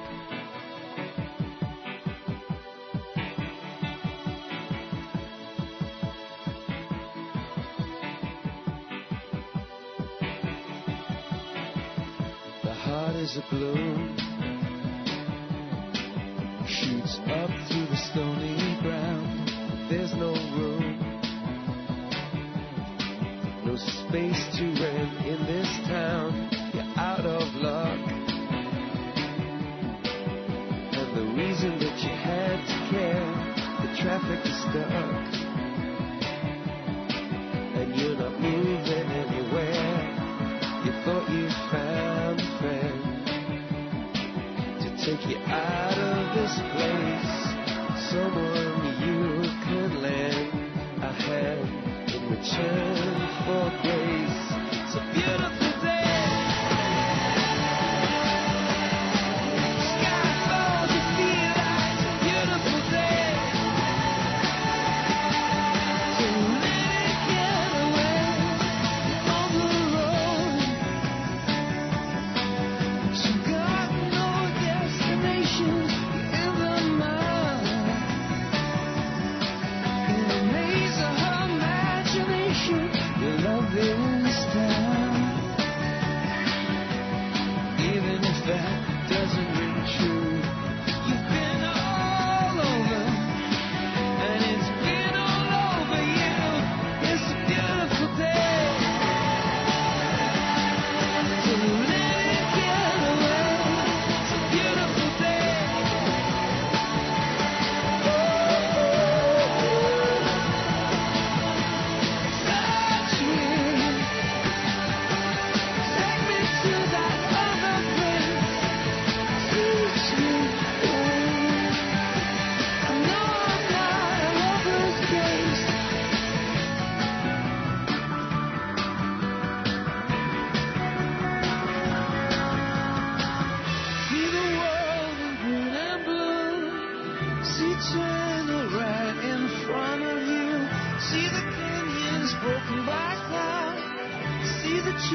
George, it's 4 o'clock, man. We're drinking. You coming? Oh, thanks for the really short drop. Damn it, we bitch Chris out because we're having a conversation. This time he doesn't tell us that there's a 4-second drop. Damn you! I didn't even catch the drop. It was so fast I didn't even catch what it was from said. Big Brother. Big Brother. George, it's 4 o'clock, man. We're drinking. You coming? The drop's so short you could play it twice. One more time, Chris. George, it's 4 o'clock, man. We're drinking. You coming? That's what I like to hear. So is that their drinking time every day or something? That was 4 a.m. 4 a.m. I think. Long after curfew. Okay. No, this is when they didn't have a curfew, and they would have sunrise barbecues because they would stay up all night drinking, and then by 4 o'clock in the morning you get a little munchies. Was this before they ran out of money? No, they won one big weekly challenge, and they got a lot of grocery money, and they used it to buy booze. Once again, wouldn't you? Booze is good food. Once again, our pal Ryan sending in a story this week about Survivor 2, just to get Chris going again. I have a story about Survivor. All right. During the song, by the way, excellent song, U2 from the new album. All that you can't leave behind. Jeff and I were discussing the video, and so that's why Chris didn't let us know about the drop being so short. See, I'm really disappointed because I thought when I looked at the album cover, we're discussing the fact that the album cover and the video are shot in Charles de Gaulle Airport in Paris. And the album cover is U2, the band, standing in like the checkout counters, or the check-in, they're going to get on a plane. And there's people around them walking around. And I went, wow, that's really neat. They kind of got people to leave them alone and do this shoot. Just like they brought in a bunch of extras. Well, this was for the video. I would assume they did this. I assume that's the only way you can can shoot music videos like that. I know. But except still, when they did Where the letdown. Streets Have No Name and they were on the top of the building, but that's because, how the hell is anyone else going to get on the top of the building? So that's how they could do that. And part of the video is just Bono wandering around the airport stealing stuff from people. I can see real people not being too hep to that. I've had fever dreams like that. Except and I'm not screwing around. It's all of us in an airport. But now here's the weird thing. Chris and now there's a tiki friend we have that's never contributed to the show. His name is Carl. Chris and Carl break into an ATM machine and hand everybody money. Rock on. It's weird. I don't remember why I dreamt this, but it was back when I was drinking much more than I do now. There was a string, and by a string I mean two, robberies in Lombard, my hometown, this summer, where guys were attacking ATM machines with blowtorches, and people were leaving them alone so that they'd have enough time to get through the ATM and take off with the money with a blowtorch. Why would people leave them alone? I don't know. Wow, yeah. They got a blowtorch. Nobody walked up. What are you doing? Yeah, nobody did that. Can I or help? even just called the police. Can I help you? No, here's Tom. Now, see, again, I'm a scavenger. You give me $100 of this, or I scream cop right now. Please. What? That's what I'm doing. Whatever. Fire. What? All right. That makes you an accomplice. Does it? Uh-huh. Yes. They don't even know me, though. The capital T. The man. They. They. The long arm of Joe Law. Seamus. I have just a brief headline. Actually, we did all our celebrity deaths. I was going to go through like a little entertainment headline thing. Uh-huh. Victor Borgett dead. Jason Robards dead. Shannon Doherty, glug glug, vroom vroom. Yes. I think She had an accident? No. DUI. Oh. DUI. You know why? Because her eyes are offset. That's what it is. That's why the cops stopped. All right, that was all my headlines. Anybody got entertainment? Or do we want to horror ourselves? Fuck! Oh my God! Has it been that long that I've forgotten to horror ourselves? 2 weeks. Jesus! Oh, let me have a light on for a minute. Jeff, can you start it? Can you just start it? So if you like any of the books or movies or CDs or anything we talk about in the show or anything else like that, Maybe I got retarded over Christmas. If you're into any sort of media whatsoever, You got retarded for Christmas? Yeah. may I recommend that you use Amazon.com. They're a fine company. And if you do use Amazon.com, why not use us? Tom, would you like to take over from here? And I'd like to say, what a fine organization Amazon.com is as well. They are I'd, just like to point out, one of the more solvent and stable of the internet companies. Yet still hemorrhaging money. I like a CEO that says, we will lose money to get the product to you. I like that a lot. I'm a big fan of that. I mean, they're even using that now in commercials, which is disturbing. But, hey. Wall Street don't like it. But, yes, Christmas is over. That doesn't mean the gift giving needs to stop. I'm sure a lot of you got gift certificates, and maybe some of you got a little extra Christmas scratch from the parents or from Great Aunt Susie or whoever. Why not spend it on Amazon.com? Don't go out shopping. My God, it's snowing. Any of you that live on the East Coast, you got like a foot of snow today. And 12 more feet coming. Yeah, you don't want to go out. Go online. Go to www.radiotiki.com. Go over to the left-hand side of the page. Scroll down and begin your search on Amazon.com for basically whatever your heart desires. I bet you can even find something about Byzantine Erotica. Type in the words Byzantine Erotica on the great Radio Tiki website. Hey, right Chris, there in the Amazon.com. I'm curious. Could you, Chris, please go and type the words Byzantine Erotica. Could we trouble you to go? Hold on a second. All right. Type the words Byzantine Erotica, and you will get. My interest. I'm going to guess Amazon.com Amazon.com is so thorough. I'm going to guess 5 books. There'll be a lot of Byzantine or erotica, but not a lot of Byzantine and erotica. I'm going to guess at least 5 books on Byzantine Erotica. Byzantine Erotica. Available. Thank you, Chris. Available on Amazon.com and available through the Radio Tiki website. That's right. Use your gift certificate. Use your Christmas money. Go out and, for God's sake, get yourself something. You don't have to stand any lines. You don't have to go to the malls. My God, the malls. Oh, my God, the malls. Don't go there. Go to Amazon.com and go there through the handy portal on the Great Radio Tiki website. And, folks, I'm not going to lie to you. If you go there and you buy something, we see a little piece of the action, and we could always use more action. You know what we've done with our action? We've bought ourselves a microphone for guests. That's right. We now have a spare microphone. We are equipment heavy. Before, we had the bare bones equipment in here. We were a just-in-time organization. That's what we were. Just barely in time. We had enough equipment. I work for one of those. We had enough equipment to just do the show. But thanks to a wonderful quarter on Amazon.com, we were able to buy another microphone. Keep it coming. Chris, what do we got? Keep it coming. Byzantine Erotica, Chris? Come on. Nothing. Type Byzantine Erotica and search in all products, not just books. And put it in quotes. Nothing. What did it come up with? What's the number one search result?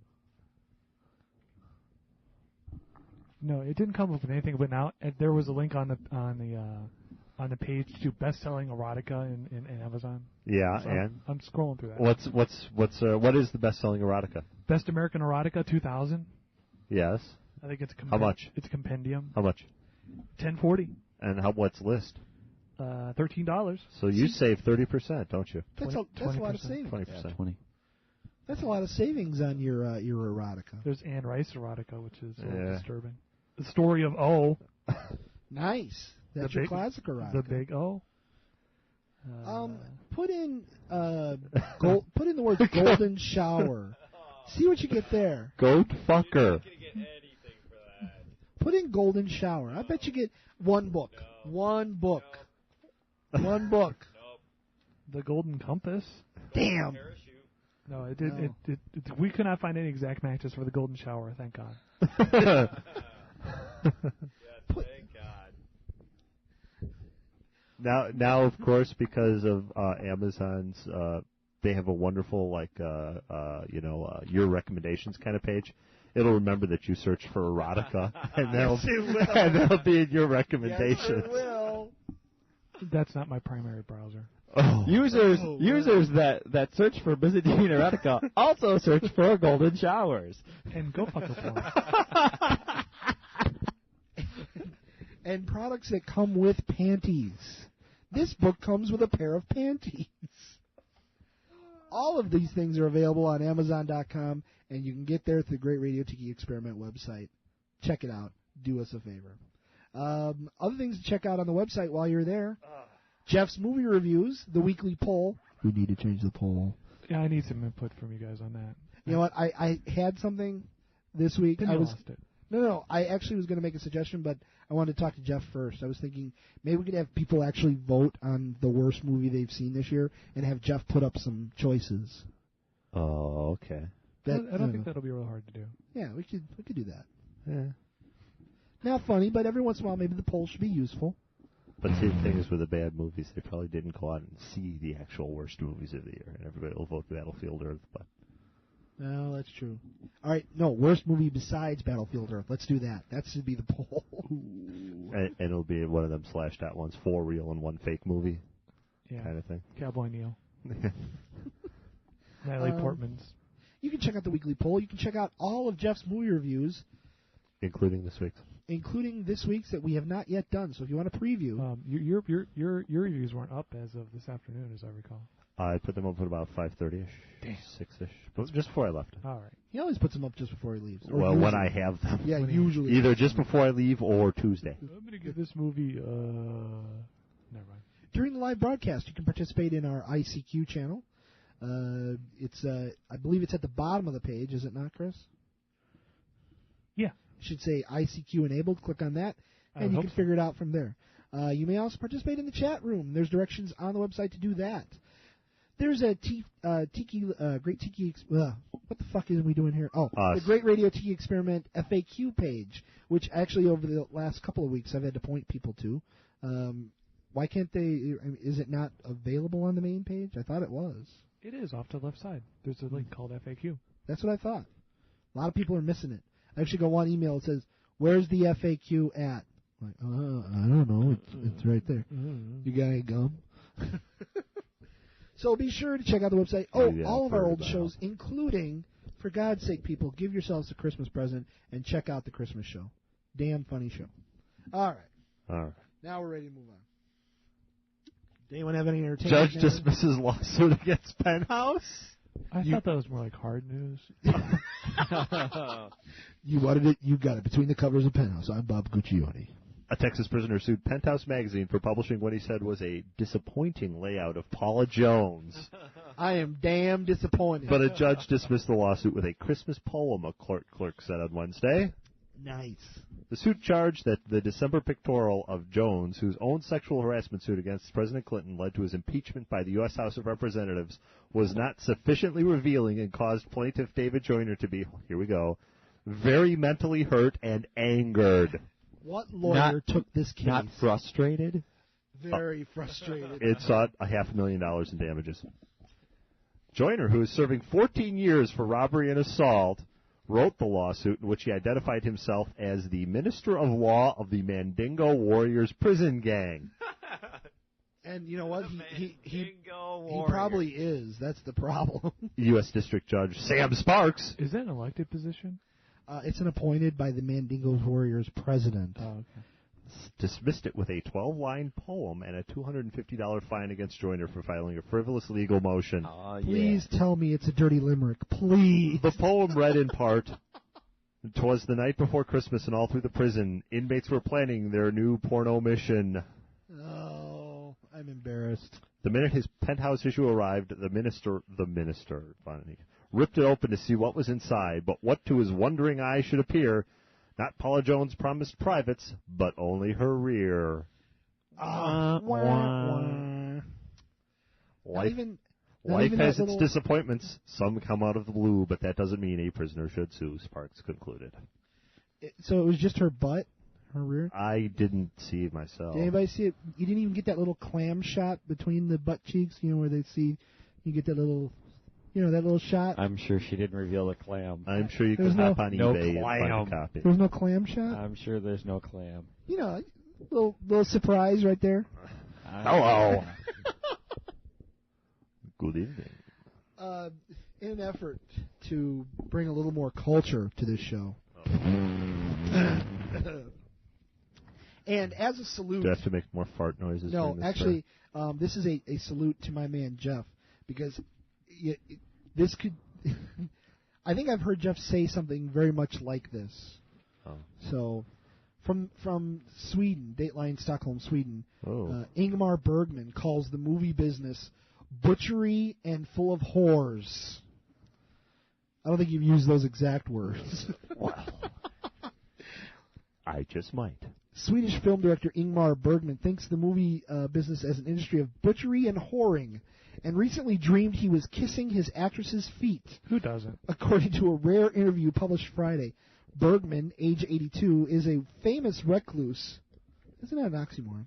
Is a famous recluse who usually shuns journalists and seldom ventures into the public eye. I have left, after all, that branch of butchery and whores, Bergman told the Swedish tabloid Expressen. Asked what he meant, Bergman answered, the film industry. It's full of whores. They chop meat and screw for money. That's exactly what I meant. Come on. What? Bergman recently directed a play, Maria Stuart, by Friedrich Schiller, which is running until the end of May, starring Swedish actress Pernilla August and Lena Edra. What is that first name sound familiar? Pernilla? Queen of the Desert? Really? Seriously? No, that's Priscilla. Yeah. Bergman spoke of a dream he had involving these two actresses. He said he was in the shallow end of a pool. I think she played Anakin Skywalker's mom. Oh my God! Why don't you're you right. look it up? I think Chris is right. Bergman spoke of a dream he had involving the two actresses. Familiar now that he mentions that. He said he was in the. By the way, the dream reads like an Ingmar Bergman film. He was in the shitter. Yeah. He was in the shallow end of a pool. And on the other side, August and Edra were walking, wearing bathing suits he described as piquant. When they sat at the edge of the pool, I appeared, as if in the Chanel No. 5 commercial. I had just seen the Sydney Olympics, so I was swimming the butterfly stroke quite quickly. I dove up beneath their feet and kissed the soles of their delicate feet. Bergman said there are two places in the world where he feels at home: the rugged Swedish islet of Faro, where he lives, and, of course, Rome. On Faro, Bergman owns 7 houses to host all of his children, grandchildren, and great-grandchildren. Bergman, who was married 5 times and has 8 children, admitted to having been a bad father, but said he now has good relations, in quote, with all of his offspring. I don't know why they put that in quote. On Faro, Bergman watches films daily. Nothing wrong with that. From 3 p.m. until after midnight. Nothing wrong with that. In his private movie theater. Nothing wrong with that. There's nothing wrong with that. Why are you highlighting that? He owns 45,000 videotapes. There's nothing wrong with that. What are you trying to say? And every year chooses 200 films from the Swedish Film Institute, which are brought to him so he can keep abreast of Swedish movies. Since the death of his wife Ingrid 6 years ago, Bergman has said he's had few personal relations, only one best friend, Swedish actor Erland Josefsson, who appeared in many of his early films, but not even Josefsson meets the shy director in person. We talk on the phone every Saturday. It's a good relationship. I was correct. That's your future, dude. I am not a film director. And why is that? You just see Jeff in this movie theater he's created at his house, and it's got like 3 seats in it, and it's got a full-on projection system in the back. You know, I'm building one of those when I get to be the multimillionaire and build my own house. Oh, hey, rock on. I hope we're invited. No, if there's only 3 seats, you're not. I hope there's more than 3 seats. I was right about that Pernilla August thing. So think about Ingmar Bergman kissing her feet. Am I going to see that on my high-quality porn website? Yeah. Footlickers.com. Look it up. If Footlickers is not registered, we should take that. Maurice, you had some entertainment? Take it. Take it. Go to it. See what's there. See what's there. Footlickers.com. Just go there and see what's there. Yeah, right. Or see if someone's just squatting on it. Speaking of cyber squatting, yes, Time Warner wins against Harry Potter Cyber Squatter. The Time Warner Entertainment Company, which owns the copyright to the... Yes, Chris? It's being squatted. There you go. Ooh. Oh. No website. The Time Warner Entertainment Company, which owns copyright to the blockbuster series Harry Potter children's books, on last Thursday, won its case against the California-based cyber squatter. a California-based cyber squatter who is unidentified. A total of 107 internet addresses such as HarryPotterBooks.org, HarryPotterFilm.org, and HarryPotterStudios.com were ordered to be transferred to the media giant. This ruling echoes those won by such stars such as Julia Roberts, singers Madonna and Tina Turner, and who brought their cases to the United Nations agency, which promotes copyright protection, the World Intellectual Property Organization, WIPO. Now, basically, this is based in the assumption that he is not using those; he's just squatting on them for money. Is that the idea? Correct. So the ruling His intention was to sell them to. Right. In fact, the article says something about how he was attempting to sell them to Time Warner. And So see if I can the find ruling by WIPO is that WIPO. You have to use it somehow. There was another story from another source this week that they were going after people that were using the sites. It's for not something. you have to have no rights if it's not your intellectual property, and it's not a common word. Exactly. It has to. I mean, it basically has to be bad faith. Right. The reason Here why you you go. took to the domains because you knew somebody else was going to want Chris, it. you said the two things: no legitimate interests and bad faith. Here we go. Arbitrators named by the WIPO ruled that the entity whose post office box address is in Laguna Hills, California, had no rights or legitimate interests in the domain names registered, and the domain names were registered in bad faith. See, I understand the feeling behind the law, the intent of the law, but it seems to me that this is just like prospecting in the Old West. Somebody was intelligent enough to go out and go, but it's different. I should grab this. But if he owned the name Harry Potter 5 years ago, that I understand. Right. That I'm okay with. That but he doesn't own the term Harry Potter. Right. I'm okay with that. But if you go and you claim common names that people may want, then that's definitely prospecting. That's right. Footlickers.com. Footlickers.com is a great example. There you go. Right. We've been trying to get one of those for years where we think of something clever and we go and register it and it doesn't work out. Or actually, we never found one that somebody hasn't been sitting on. The other little coda to this story is someone was thinking and went and did a search. Yeah. Even after Warner went through all this trouble, somebody else registered it? No, they didn't bother to register any of them. Like Harry Potter Wizard whatever you wanted, all of them were still available. Is HarryPotter.com available? Well, they have that. Oh. But I mean, all these ones they're cracking down on. Yeah. They didn't even take the time to own. They don't need to. Yeah. Do you know how much money they made on Harry Potter this Christmas? A shitload. Well, still, what's the difference between registering it for yourself and then going to all the trouble to have your lawyers go in front of WIPO? Well, it's not lawyers. It goes through arbitration, which is damn cheap. All right. Yeah. Oh, really? I thought this was a arbitration. Wow, that is cheap. There you go. If you have the means, I highly recommend it. Yeah, let's do everything through arbitration. Oh, all right. I myself, for Christmas, went to arbitration. No. My family found out that I had an affinity for the Harry Potter You stories. have to go to your library and get book 4, book on tape. Really? Oh, wow. Who reads it? Some guy. Some guy you've never heard of. Does he do all of the text, or is it? Yes, unabridged. Oh, all right. Book 4 is 12 tapes. 12 tapes? Yes. Jesus. I got a Hogwarts sweatshirt for Christmas. Yes. Didn't we see those in Las Vegas? Yeah, I almost bought the House Gryffindor T-shirt. Yeah. Didn't. I got a calendar, Harry Potter calendar, which I brought it to work. People laughed at you? No. They are used to my eccentricities at work by now. Did you put it next to your Pez? At work, I'm that guy. I'm like... You wear the band T-shirt? Right. When people want to point out the rebel or the strange person at work, they bring them around to my desk. Because look at this asshole. I've got the big blown up.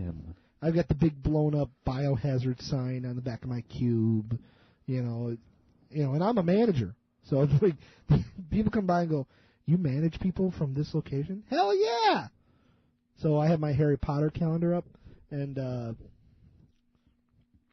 it might be a little inappropriate for the office. I think the calendar might be more geared for younger than that. It might be 6. Yeah. Well, what would make it inappropriate then? Well, actually, it's just There's not. no, like, not, boobies you know or what? nothing. Inappropriate isn't the right word. It just probably won't be fun for me in the office, like Uh-huh. other calendars I've had, because all it is like different pictures from Harry Potter. Yeah. So, but I mean, it's okay. It's okay. What other calendars have you had, Tom? Oh, I've had like a disease of the week or disease of the day calendar. I've had a trivia calendar. I had dead celebs. You had dead celebs? Yeah. Cool. Right here. Cool. I'm sitting right next to Chris's pile of stuff he All my brought stuff home from work. from work. I got a lot of shit. Yeah, you did. Let's see. Since we've been talking about movies, Nipple?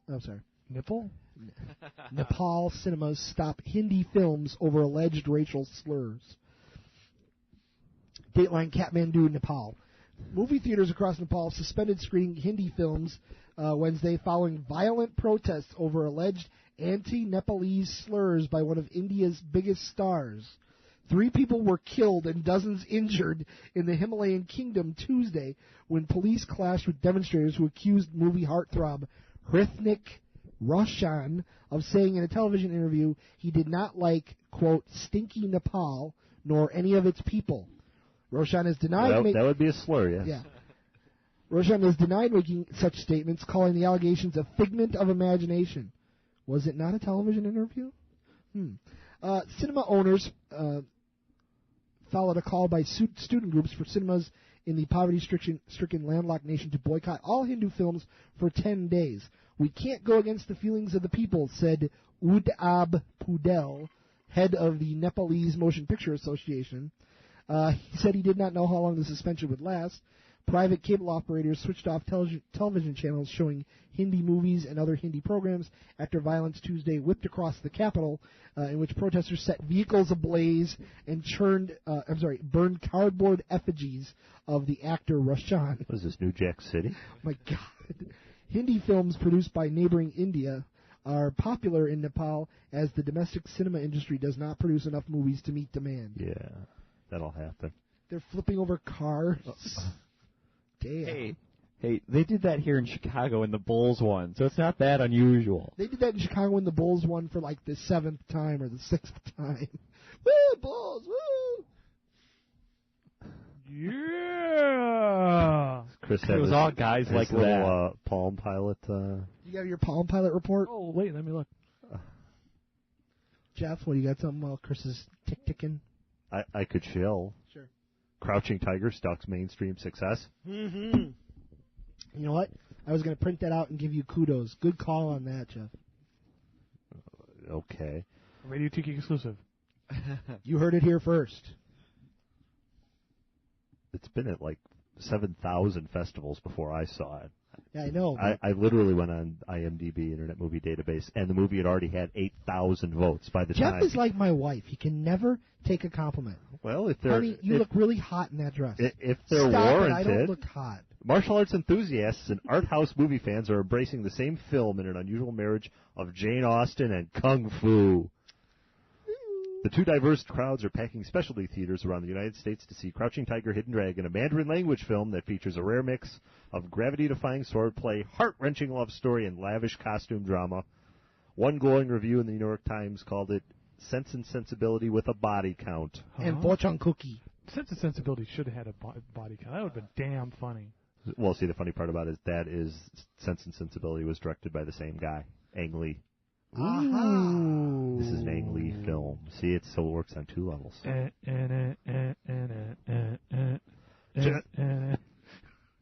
You should have that next.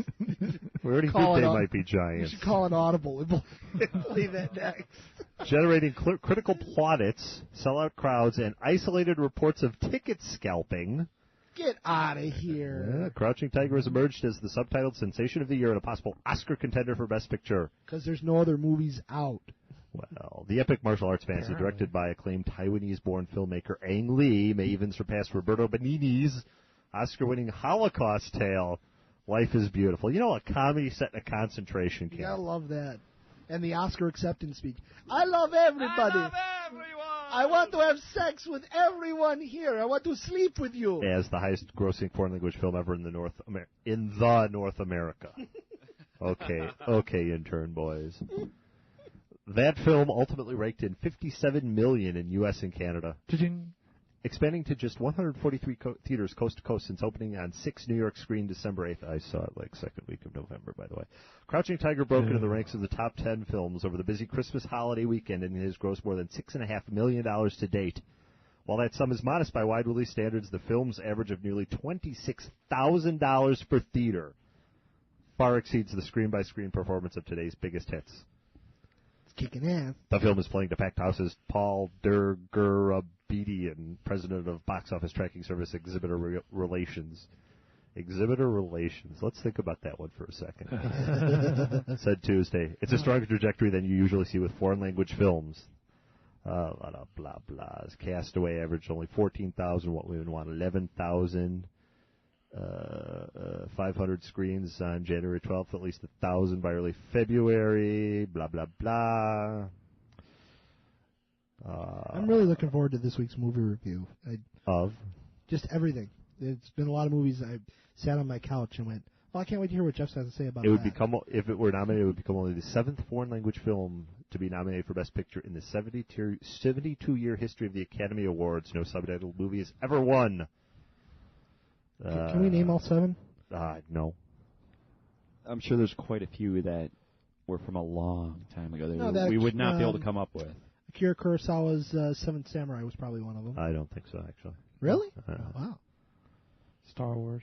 Star Wars was not a foreign language film, sir.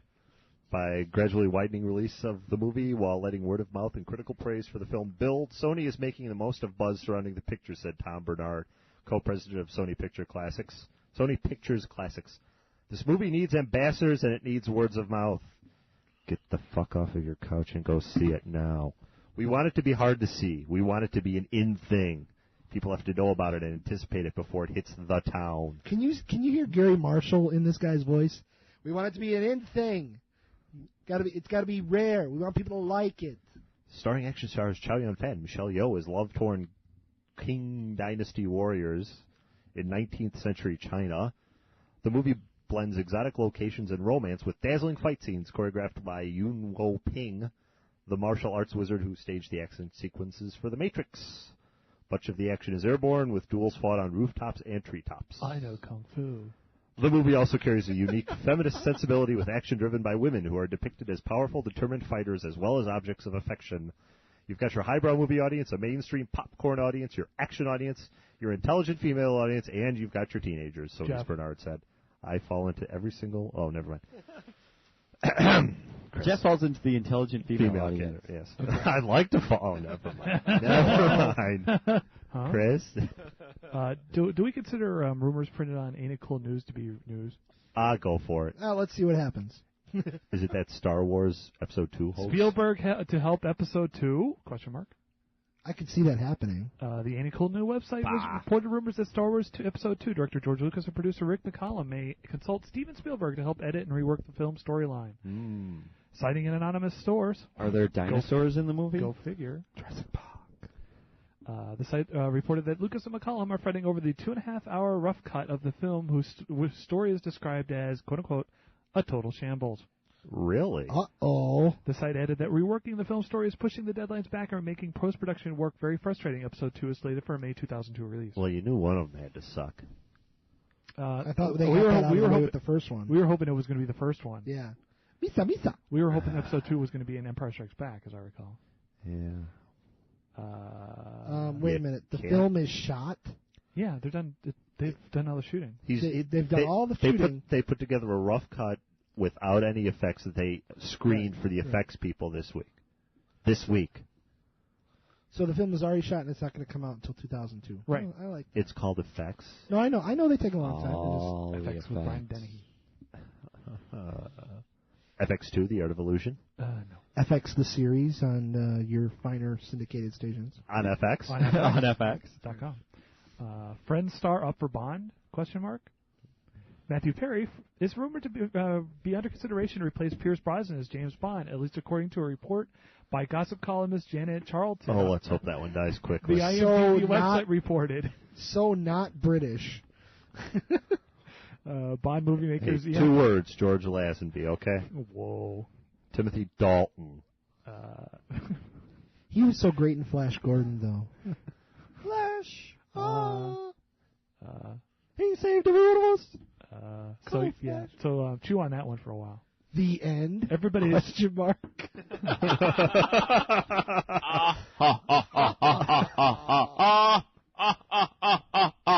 Okay. Thank you. Connery quoted for Austin 3. No. Sean Connery is being courted to appear in the third Austin Powers movie as the super spy's father, the New York Daily News reported. That could be so good. Star Mike Myers and director Jay Roach have reportedly approached Connery, best known for his own super spy role as James Bond. The third Powers movie is reportedly a 1950s-era prequel that would feature Austin and Dr. Evil as rival classmates, the newspaper reported. But the Daily News also reported that Connery has been cool to entreaties. Mike Myers is getting more and more twisted. Connery is what? What was that? His last 2 words? He doesn't want to do it. Okay. It was cool to the entreaties. Gotcha. It's English for don't want to do that. No. Oh, got it, gum. Suck it, Trebek. Shuck it long and shuck it hard. I'll take the penis mightier. That's the pen is mightier. Oh, I know what it says, Trebek, you bastard. Moo. I had a story here. Just a short story that I subtitle Surprise, Surprise. Lady in the Tiger? Yeah, really. Surprise, surprise. Madonna to star in new husband's next film. Well, there you go. There we go. I think it's an amateur film. Yeah. Blah, blah, blah, blah, blah, blah, blah, blah, blah, Wasn't, blah. Wasn't Madonna quoted as saying she was hoping that he would vault her career to movie career to the next level? Oh, sure. Marrying a little-known director. You know why I say little-known? And because every time I read a story about Madonna and Guy Ritchie, they always say the same friggin' thing about Guy Ritchie. Guy Ritchie, who is best known for directing the film Lock, Stock, and Two Smoking Barrels. I haven't seen it. Yeah. They say that every time. It's supposed to be a really great movie. My sister has it on video, and I've never watched it. Okay, I'm glad it's a good movie, but is he supposed to be God because he's directed one good movie? I am God. He's got a, well, I don't know if it's him, but some of the people who did Lock, Stock, and Two Smoking Barrels have a movie coming out this spring entitled Snatch. It's directed by Guy Ritchie. That's okay. It's not what you think it is. No, that's his next film. It's not what you think it is. But it's called Snatch. Isn't it like the snatch and grab? I believe so. It's I saw the trailer. It looks fabulous. Madonna has been given a late wedding gift by her new husband, British film director Guy Ritchie. Yeah, a sound rogering. She is to be the star of his next film, The Queen of Pop. I didn't title her that. It says that in the article. Who tied the knot with Ritchie in Scotland 3 days before Christmas, will take the lead role in his latest gangster film called The Mole. She plays an American girl, blah, blah, who comes to England, blah, blah, is caught up in an underworld battle, blah, blah, blah, find police informer, blah, blah, blah, love story, blah, blah. Uh-huh. You know what? Wasn't this already like a Julia Roberts movie or something? You know what? It's every gangster movie starring a pretty girl. That's what it is. Madonna. Now here's the thing. Madonna's 42. Right. Guy Ritchie 32. Have fun directing your new wife in a romantic film. He's not going to be able to do it. Yeah. He's not going to do it. Speaking of newlyweds, has anybody seen these stories that are coming out the last couple of days that, like, Catherine Zeta-Jones, now that she's married to Michael Douglas, is gone completely insane? Really? That, like, she's queen of the world now and is, like, demanding people treat her like that. Michael Douglas isn't that hot. I know. He's not like an A-list star. Well, he was. Yeah, but he's not in the 20 million club anymore. He's like 12, 15 maybe. She's like going insane over, like, that she should be treated like royalty now. You're a Welsh trollop. You'll always be a Welsh trollop. There you go. Entrapment sucks. Pretty to look at. That's about it. You know why? You know why he's with you? Look at your ass. That's why he's with you. All right, I'm just gonna drink my beer now. All right then. I had another story about a new music video channel because MTV doesn't play music videos, but we've done it before, so I'm done. All right. Shall we have a little music before we move on to our regularly scheduled segments? Yes, because I have to relieve myself. Here, here. You are enjoying the Great Radio Tiki Experiment. And while you're at it, this week and next, be sure to check out the Encore channel. That's right, all of our old shows available on the Encore channel for your perusal. We'll be right back.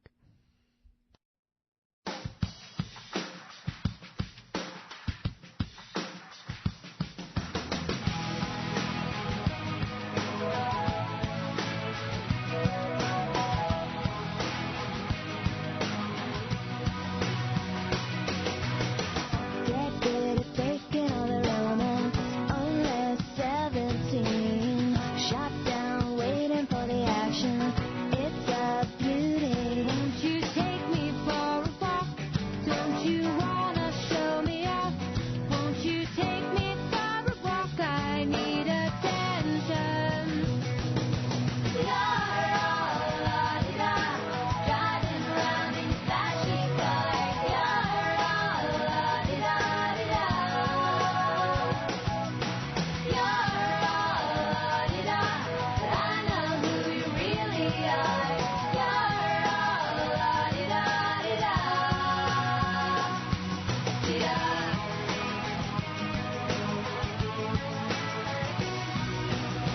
Drop down, losing your virginity like some common tart. Short change instead of a serenity, some broken heart. Won't you take me for a walk? Don't you wanna show me off? Won't you take me for a walk? I need attention. La-la-la-la-la, driving around in fancy car. La-la-la-la-la-la, la-la-la-la-la, I know who you really are. La-la-la-la-la, does she know how much she's taken? Who cares what the girl is saying? La-di-da.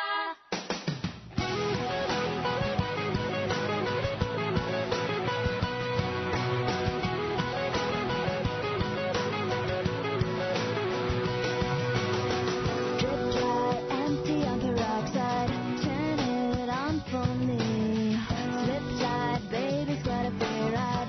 It's a beauty. La-la-la-la-la, driving around in flashy cars. La-la-la-la-la-la,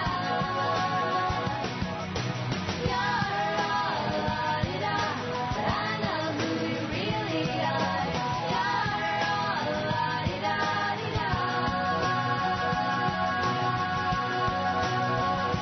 La-di-da.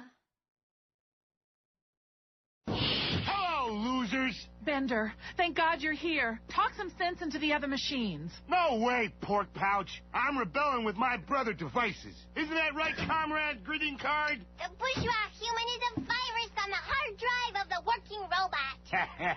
From now on, you guys will do all the work while I sit on a couch and do nothing. Come, Conrad Bender, we must take to the streets. Is this the boring, peaceful kind of taking to the streets? No, the kind with looting and maybe starting a few fires. Yes! In your face, Gandhi! We are really getting lax on our between song activity. Oh shit, the song's ending. Because we were all on the floor laughing. Yeah. Chris, maybe we should whip some of the funny stuff out for the show. Save some of the ha-ha. Save some of the ha-ha for on the air. Is bigfatpipe.com. It is taken. Damn! Squatter or something there? Damn, man! Because I want to see what's at bigfatpipe.com. I don't think you want to go to gay porn. Gay porn. I don't think you want to see it, gay porn. Oh, Lord. Oh, it's a squatter. It's got to be a squatter. I see a big gray screen up there. Nada. Damn those squatters.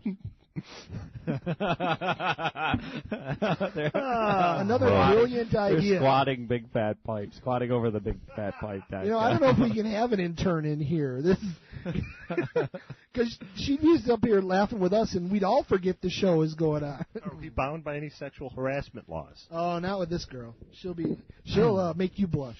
All right. Well, okay. Time for our regularly scheduled segments. We begin this week. By the way, I'd like to say no fair blowing my cover, Sandy, on my regularly scheduled segment. Yeah, I started looking at it. I'm like going, wait a minute. Hey, oh, this come is on. the same list. I found that like a long time ago. Well, no, I mean, Sandy sent it to me. I know. She sent it to all of us, and I'm it's like, like cool. looking at And I go to the link before I even thought about what I was doing. I started looking at it. Hey, wait a second. Now it did have some valuable info because I could cheat. It has the deaths. Yeah, you could cheat, fucker. It has the deaths from August and beyond, and my list stops August 23rd. Because that's not when you printed it out, right? So the site is constantly updated, is what you're saying. Oh, sure. With all your latest Texas deaths. So she went and sent me a link. I'm like, Sandy, you'll be cheating if you read this. Damn it. So, but now I will not reveal the name until the absolute moment of, and it'll be very hard to find. Yeah, because I'm going to be autistic and just memorize all the names and what they had. Definitely cornbread. Definitely cornbread. Definitely Reuben. Definitely Reuben arugula. can too. Definitely Reuben can too. Want a eggs. barbecue chicken, scrambled eggs, double meat cheeseburger. Scrambled eggs. You know what? 93.2% of the people order double meat cheeseburgers. Yes, definitely. All right. This week's cow feces. No, not cow feces. From the Texas Department of Criminal Justice in the great state of Texas. This week's offender final mural request was Joseph Jernigan. Joseph Jernigan, offender number 699, executed August 5th, 1993. August 5th, 1993. What was this crime?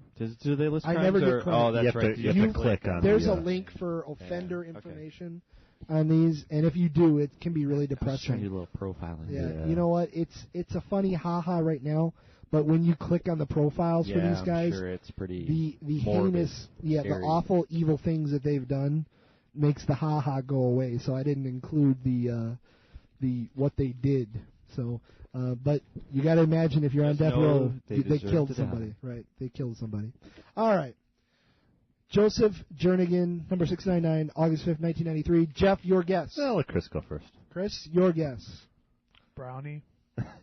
Chris guesses brownie. As he eats a brownie. He eats a brownie. Brownie. Maurice? Steak. I'm going for pork. Jeff's going for pork. Some manner of pork. Okay. This week's final meal request, selected actually at random by Maurice. Joseph Jernigan seemed to have a taste for cheeseburgers. The ladies? He ordered 2 cheeseburgers, 3 orders French fries, tossed salad with light Thousand Island dressing. Cheeseburgers. Light Thousand Island dressing, iced tea. With cheeseburgers. However, there's a parenthetical statement here. Joseph refused his final meal when it was brought to him. So apparently he ate nothing. Joseph Jernigan. Okay. Rest in peace. So nobody was right this week. Wrong kind of cheese? I don't know. This is all crap. I'm not eating it. Okay. I ordered rare cheeseburgers. Brownie, steak, and pork were off. Sorry. But you know what hamburger is? It's not chopped ham. It's chopped steak. Hey. Oh, wait, I didn't mark him off. Damn it. Cross him off. Didn't cross him off. There we go. Rest in peace. There'll be another one next week? Oh, that is not single-spaced. Oh, Lord. It's in outline format. Next up, Maurice with the Buffy report. I'm going to go watch a movie or something. 2 weeks ago, time for this week's Buffy report. Oh, wait, hold on a second. Oh. There you go. Don't mean to take you away from your meal there. Yeah, we're not doing a show or anything here. Do you have enough for the rest of the class there, munchies? Yeah, we had him 2 weeks ago. Oh, what is it? Oh. Hey, those are those cookies. Uh-huh. Nice. I don't think Chris was meaning to distribute those. Yeah, he won't miss them. You know what? Do we need this? All right. All right. This week's Buffy Report, since Chris cannot find the music. This will be a 2-week Buffy Report. 2 weeks ago. 2 weeks ago was a new episode entitled Into the Woods, which I watched again. And today. it was a great play. Was it? Yeah, it was a fairy tale spoofish kind of thing. This is no fairy tale. Oh, well. The episode starts with Buffy's mother going into surgery for her brain tumor. Damn brain tumors. Fortunately, the surgery was a success. Of course it was. We find out that Riley is continuing to see the vampire, which is sucking his blood. Didn't he kill her? Didn't he kill her? He killed the first one. There was a second one. Oh, See, he for God's couldn't help himself at that point. Now he's like addicted or something. Sure. And apparently there's this whole vampire house of ill repute sort of thing going on, where like people pay to get sucked. The blood sucked by the vampire. Sound like anything. Wasn't this a Dennis Miller film, Bordello of Blood? Probably. Very well could have been. No, it was. That was. Did he have super soakers of holy water? Yes, he did. Okay. Uh-huh. Cool. Spike apparently followed Riley one time, so he knows what's going on. So he shows up at Buffy's place and says, "Hey, you got to see this." So he shows her. She goes and sees it. She sees him. She freaks out, runs off. Riley then goes and confronts Spike and threatens him with a plastic stake. Of course, at the time, Spike didn't know it. Stabbed him in the heart with a plastic stake. Hurt a lot, didn't kill him. It's only plastic. Gotta be wood. But, yeah. It was basically Riley's intent was to threaten him. Say, hey, stay away from my chick. Stay away from my girl. Meaning Buffy or yes. the vampire? No, Buffy. Riley then goes and confronts Buffy, who gives her an ultimatum.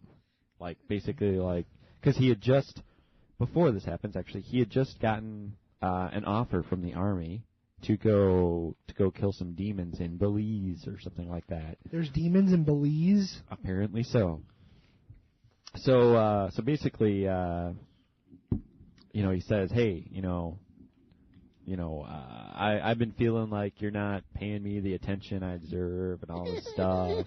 Wah, wah, wah. So if you don't make a decision to if you don't give me a reason to stay, I'm going. So I'm going by midnight. It was midnight. They're leaving that night. So that kind of for Venus, and we're standing proud. Okay, no more of that. It's the final countdown. Do you have that on Napster, Chris? I refuse to get that. Wasn't that by Europe? Europe. Okay. So, as Buffy is going home from this confrontation with Riley, she's surrounded by the den of vampires, which vampire chickies. Which well, it was like a pimp vampire guy, and he had his whole thing going. A vampire pimp. And so they go, I got the deadest bitches in the planet. You want dead bitches? You come see me. So they're like, hey, you're come into our place. Like, no one's going to want to go there now because, stay out my business. It was freaked out now. It was freaked out. Let me guess. There's a big fight next. So there's a big fight, and she kills them all. Y'all gonna make me lose my mind up in here. Saving the vampire who is sucking on Riley for last. Oh, really? Yeah. She almost lets her get away, but then she javelins her from behind. So then Xander shows up, who had been following her because he knew something was going on, between Buffy and Riley there. So Xander then talks some sense into Buffy, which was with his best speech ever in the show, basically. His best dialogue ever written for the show. For your Emmy consideration? Emmy consideration? Pretty close, yeah. And here it is in its entirety. So then Buffy runs to catch up with Riley before he leaves. You know, and it's getting near midnight. Yeah, and, in that Sunnydale staging area right? for the United Yeah, States exactly. Army. Well, yeah, the helicopter pad, which we all know, you know, right in the middle of Sunnydale there. This is going to be like The Simpsons, where they have everything, just on an episode specific, you know. Yeah. There just happens to be a helicopter pad. The world famous Springfield Oceanarium, you know. A large body of water appears at random in Springfield. Sunnydale. The Alkali Flats. Springfield Alkali Flats. So she goes to catch up with Riley, but tragically, she's unable to catch him in time, and as the helicopter lifts off, and flies away. It's not so Spin tragic. off. It's not so tragic. He can go. I don't really care for his They're going to lose. Well, actually, see, that was the thing. It was weird because you have the best dialogue ever done by Xander. And kind of this slight letdown because he's going to get it. There's going to be the tragedy. I was kind of disappointed at that way that was. But there's a lot of good Anya in there. Right, there's a lot of good, and then we end the episode back with another good thing with Xander, which basically his second best bit of the whole ever in the show. Really, where in the he same goes, show? he goes to Anya and tells her like how much he loves her and all this other stuff, so that she'll never leave him, sort of deal, you know. Never leave again. The parallel, never leave. Never will kill relationship myself. sort of thing.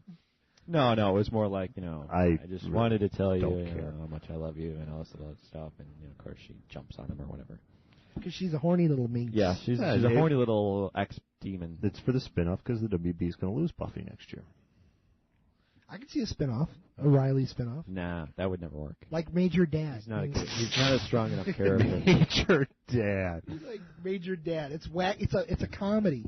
They go comedy for Riley. It's a wacky sitcom about demons. Demons, yeah. He's going. It's a happy time. It's Belize. funny. It's funny when he goes to Belize and kills the demons. And you have and they have it set up like Barney Miller, so they bring the demons in. They bring the demons in, put them in the holding cell, and then the wacky demon throws out one-liners the whole episode. From the cell. Hey, you ever gonna let me out of here?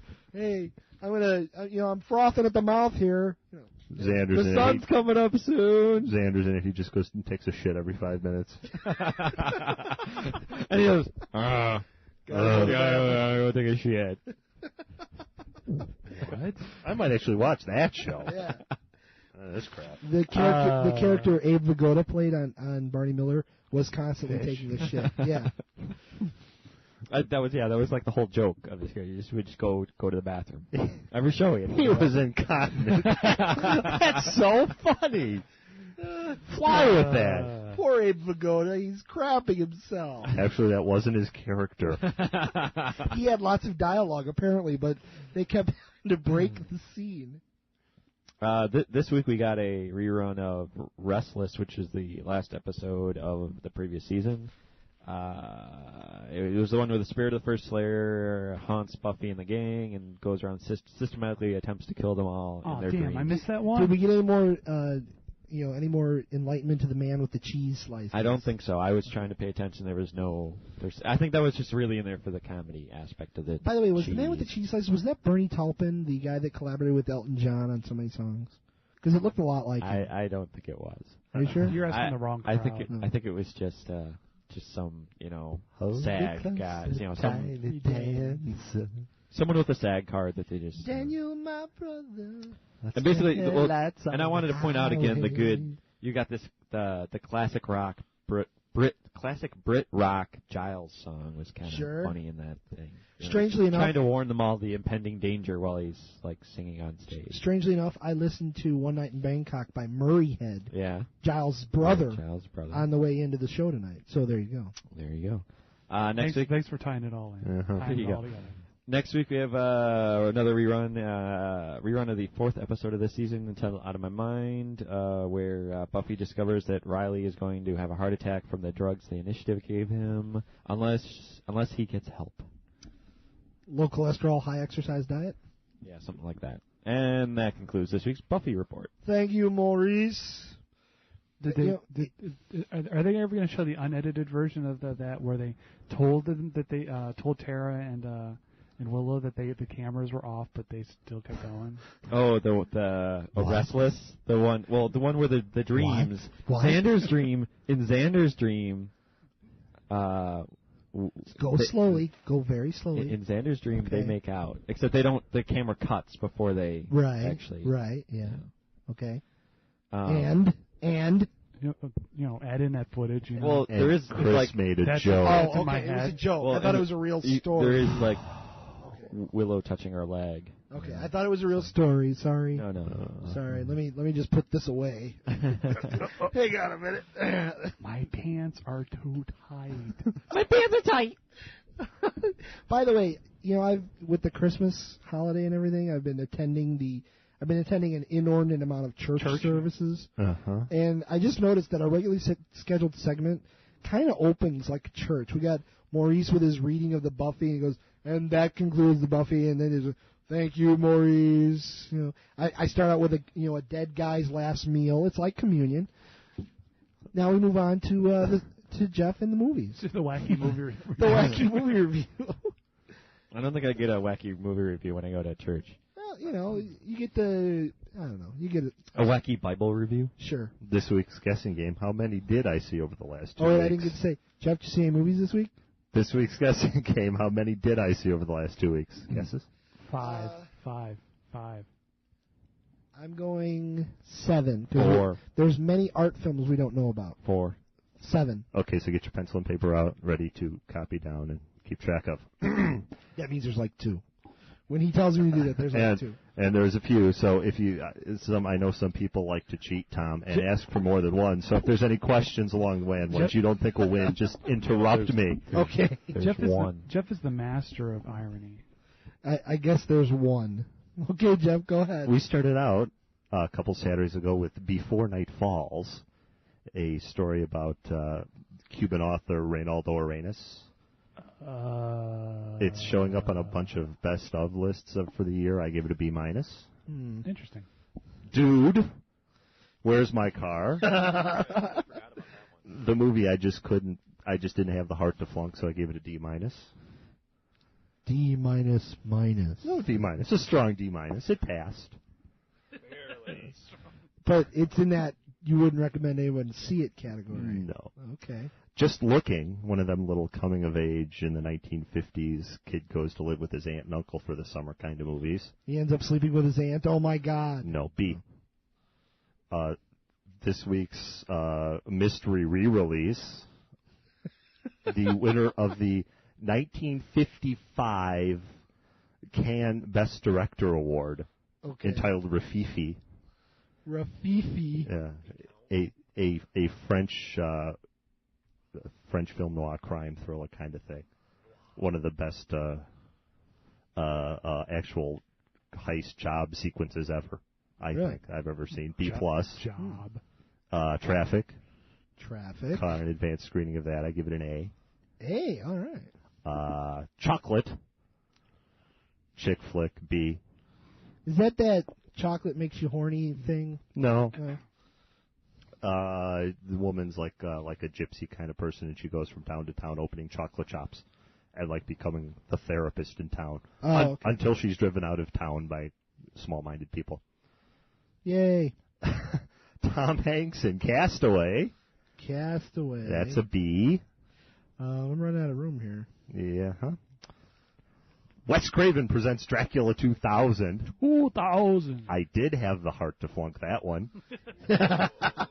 F. Big juicy F. New one from David Mamet, State and Maine, movie 200 for the year. Jeff made it. I made it. Congratulations.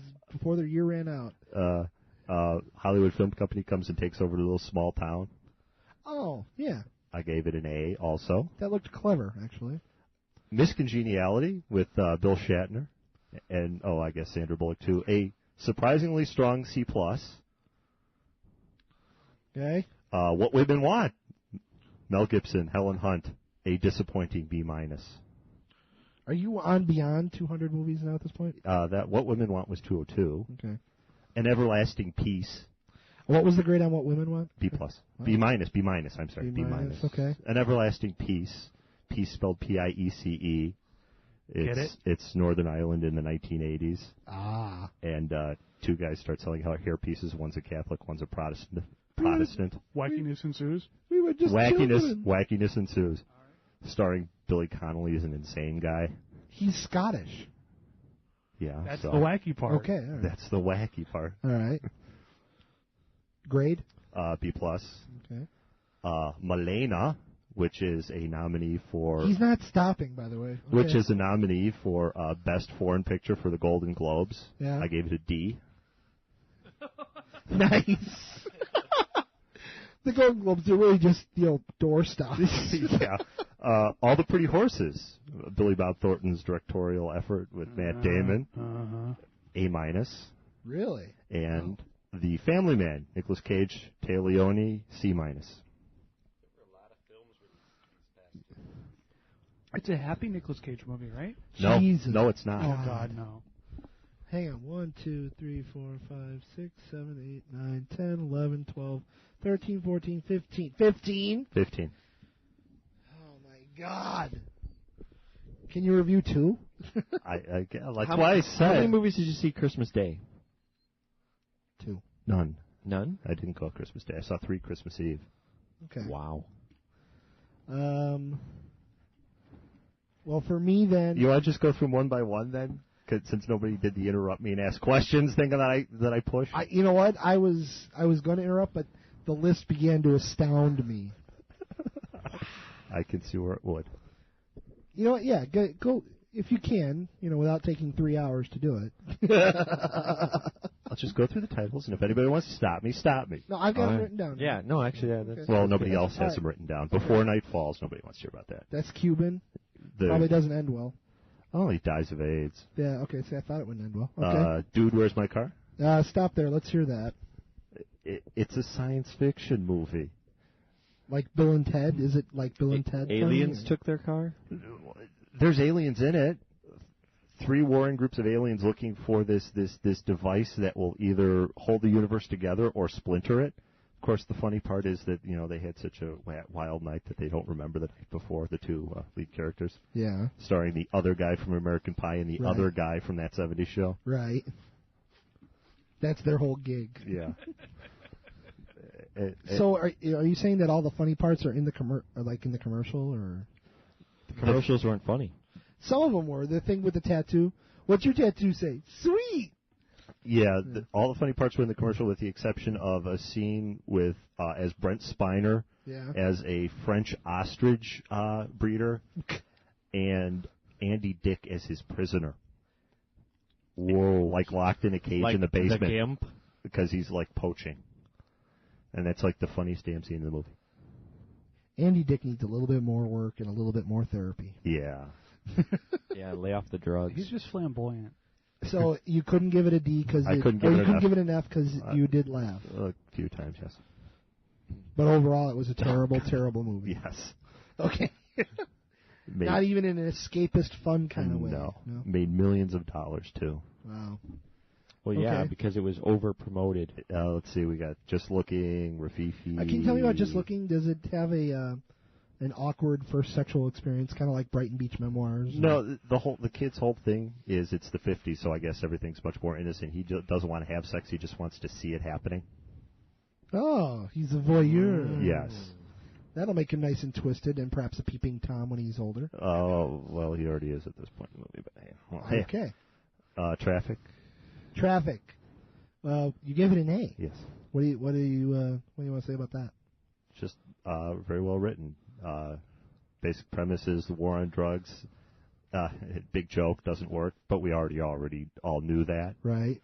And it just shows how it's a big joke and it doesn't work through like a bunch of separate stories, like at all levels of it. Like you got your 2 honest Tijuana cops, right, who get mixed up with the Mexican drug general, trying to take out the cartels, and you've got Michael Douglas as the new drug czar who finds out his daughter is hooked on whatever she can get her hands on, basically, because she's one of those bored, suburban, neglected kind of kids who mistakes that for being angry at the world. Oh, sure. You've got the wife whose businessman husband is arrested, She finds out it's because he's a big drug importer. Oh. You know, you've got the small-time middleman who gets greedy and gets caught by the DEA. And all the little stories intersect. Is it like it's like Pulp Fiction in a way? No. No? No. What's it? Oh. No. No, this movie was good. Oh, but I mean the premise is interlocking stories. I don't know. No, that was 3 separate stories at 3 separate points in time, not really interlocking. Well, really. the events sort of. Okay, I see what you mean. Mm-hmm. Can I ask you, was there a story in there about an FBI agent who was imprisoned and tortured, and they had to do some elaborate thing to get him out? No. No? Was there a woman in the movie who... Because I may be thinking of an entirely different movie, so Probably. that's why I'm asking. Yeah. And Was the there, FBI doesn't really deal with the drug war. or the some CIA. some agent of the United States who was being tortured or whatever. Oh, I'm sorry. It is the FBI. All right. Never mind. Was there a woman who had to seduce No. somebody in there to get him to come out, and then he was taken prisoner by No. some group? Okay. Then I will save my story for another time. Why? Go ahead. There's somebody I work with, and I don't want to say too many names here. He said that they're making a movie about a woman he knows, or they're making a movie about the drug trafficking between Mexico and the United States. And I said, is it the movie Traffic? He goes, I think so. This is a guy who doesn't see a lot of films, and he doesn't have a lot of cultural references, being not from here. Right. So he's been dating this woman, and apparently she was on government protection. Not this movie. And living under an assumed name. And her government protection ran out because it's been 7 years or something. So she's now really concerned and is trying to get herself not deported back to Mexico. And she's doing everything she can, including talking to this guy I know about doing stuff and getting papers and somewhat. Anyway, I asked him if we could end up talking to her because it sounds like she's got an interesting story. And I thought it tied in with the movie Traffic because he thought it did.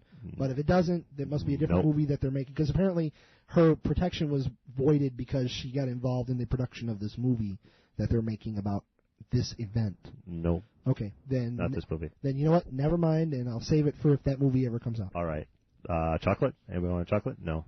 Who was in that? Juliette Binoche, Johnny Depp, a bunch of people you don't know. Okay, I thought there was somebody... Oh, is Bette Midler in it? No. Oh, okay. Bette Midler. She was in What Women Want.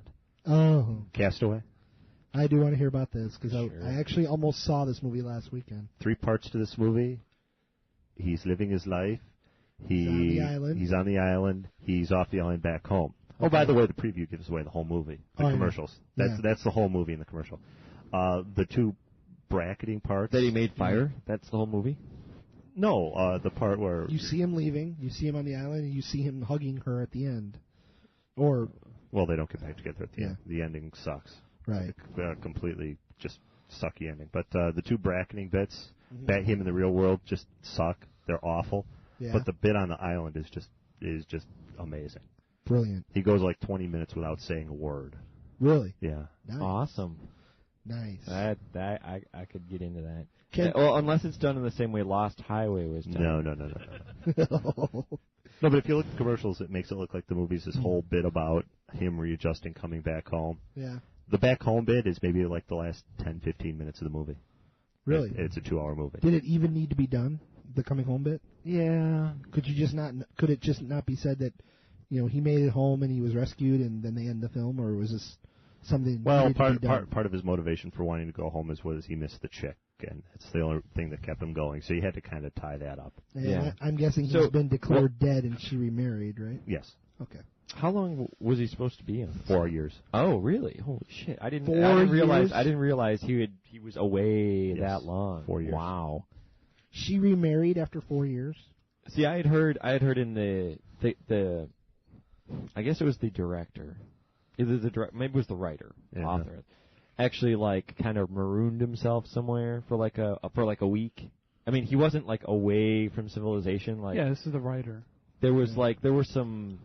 Branson, Missouri. He put himself. No, in it was Missouri? in Mexico somewhere. It was the what's that little peninsula Baja. on the west side of the Baja. He was somewhere Baja. like in like unpopulated area of the Baja Peninsula. Not Cabo San Lucas. And yeah, Well. and there were like, there was like a village nearby, so he could like go and, if he really needed something. But basically, he was freaking out. Basically, he was camping out. He was camping out on the beach for like a week to just kind of get the feel of what it would be like. Oh, so, nicely done. I so apparently, that's why the island scenes are so good. Wow. Because he actually, because he was away. He had like a phone and shit or something, a way to communicate if he needed to, but he didn't. It was like one of those things where if he needed help, he could have gotten it. But my wife listened to this show. He spent like a week by himself on a beach somewhere. Method writing. Mm-hmm. My wife listened to the show tonight. If I disappear for whatever reason on my trips, you better wait at least 5-6 years, maybe. We'll see. The thing is, plane they goes down and they find no survivors. So right, and they weren't married in the first place. They were just dating. Oh, they were just dating. Yes. Oh, all right. Were they naked friends? Yes, but they weren't married. Oh, okay. All right. I feel a little bit better about that. But Vicky, you may not remarry for like 5 years. Yeah, even if it's a plane going down and they find no survivors. Your dead body. Yeah. My dead body, fine. And she's called. She's called. That is so not fair. That is so much. You are not allowed to remarry. Forget it. Answer the phone. Hello, Vicky.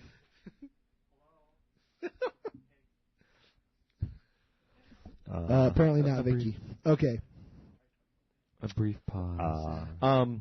So while he's on the island, it's only him on the island. There's no like showing like what his girlfriend's doing or anything like No, that. it's just him. I have some to me, it basic- sounds like it's worth it just to see the island. Yeah, it sounds like that would be a good part of the film. So, I have some basic questions about the movie. Sure. Number one, he was in Memphis or Nashville or something. He's like a troubleshooter for FedEx. Like the movie opens with him in Moscow, Right. and he's got to go put out a fire in Asia. Okay. And he's a corporate troubleshooter. Not, Yeah. Okay. He lives in Memphis because that's where their hub is. Right. Okay. So he has to fly from Memphis to Asia. Okay. And he goes down over the Pacific. All right. So it is the Pacific. Yes. I was having issues with, how does he get from Memphis to a desert island? Because I knew it was Memphis. No, it's his job to go to the far corners of the world and give pep talks when they're not doing. And it's a great little scene. Like some packages wash up on shore, and it takes him like 3 days to open them. He starts out just sorting the packages on the island. Which is what you would do, right? Oh, hell no. Jeff opens the mail as it is. I'd be looking for food 5 minutes in. It takes him 3 days to open the packages. Was there anything good in the packages? No. Damn. Was this like out of respect for his job? Yeah. Yeah. Like, company man. Like I shouldn't open these because they're it's not my job. Because they absolutely positively have to get there. And then the movie has something to do with the one package he didn't open. Oh, for God. It was a flare gun and a cell phone? Yeah. Was it? No. Oh. Moving on, Dracula. Anybody want to hear? Yeah. Why was it so bad? Yeah, I mean, it looks bad, but Dracula looks exactly. Dracula looks like a refugee from a boy band. It's one of those. Whoa. It is Dracula 2000. It's one of those movies where there's nothing scary. What's supposed to be scary is a character wandering off by himself and then turning around and you see something has leapt in from off screen. Oh my God! Superman 4? Yeah. Is that the one with Richard Pryor? I think that was 3. Oh. And a particularly embarrassing semi-lead role for Colleen Fitzpatrick, better known these days as Vitamin C, more known to those in this room as lead singer of Eve's Plum. So she's into acting now too. Yeah. Scary. That's a shame. What about Jerry Ryan? She was in Dracula 2000. She was only in a few scenes. She was one of the 3 gypsy vampires. Really?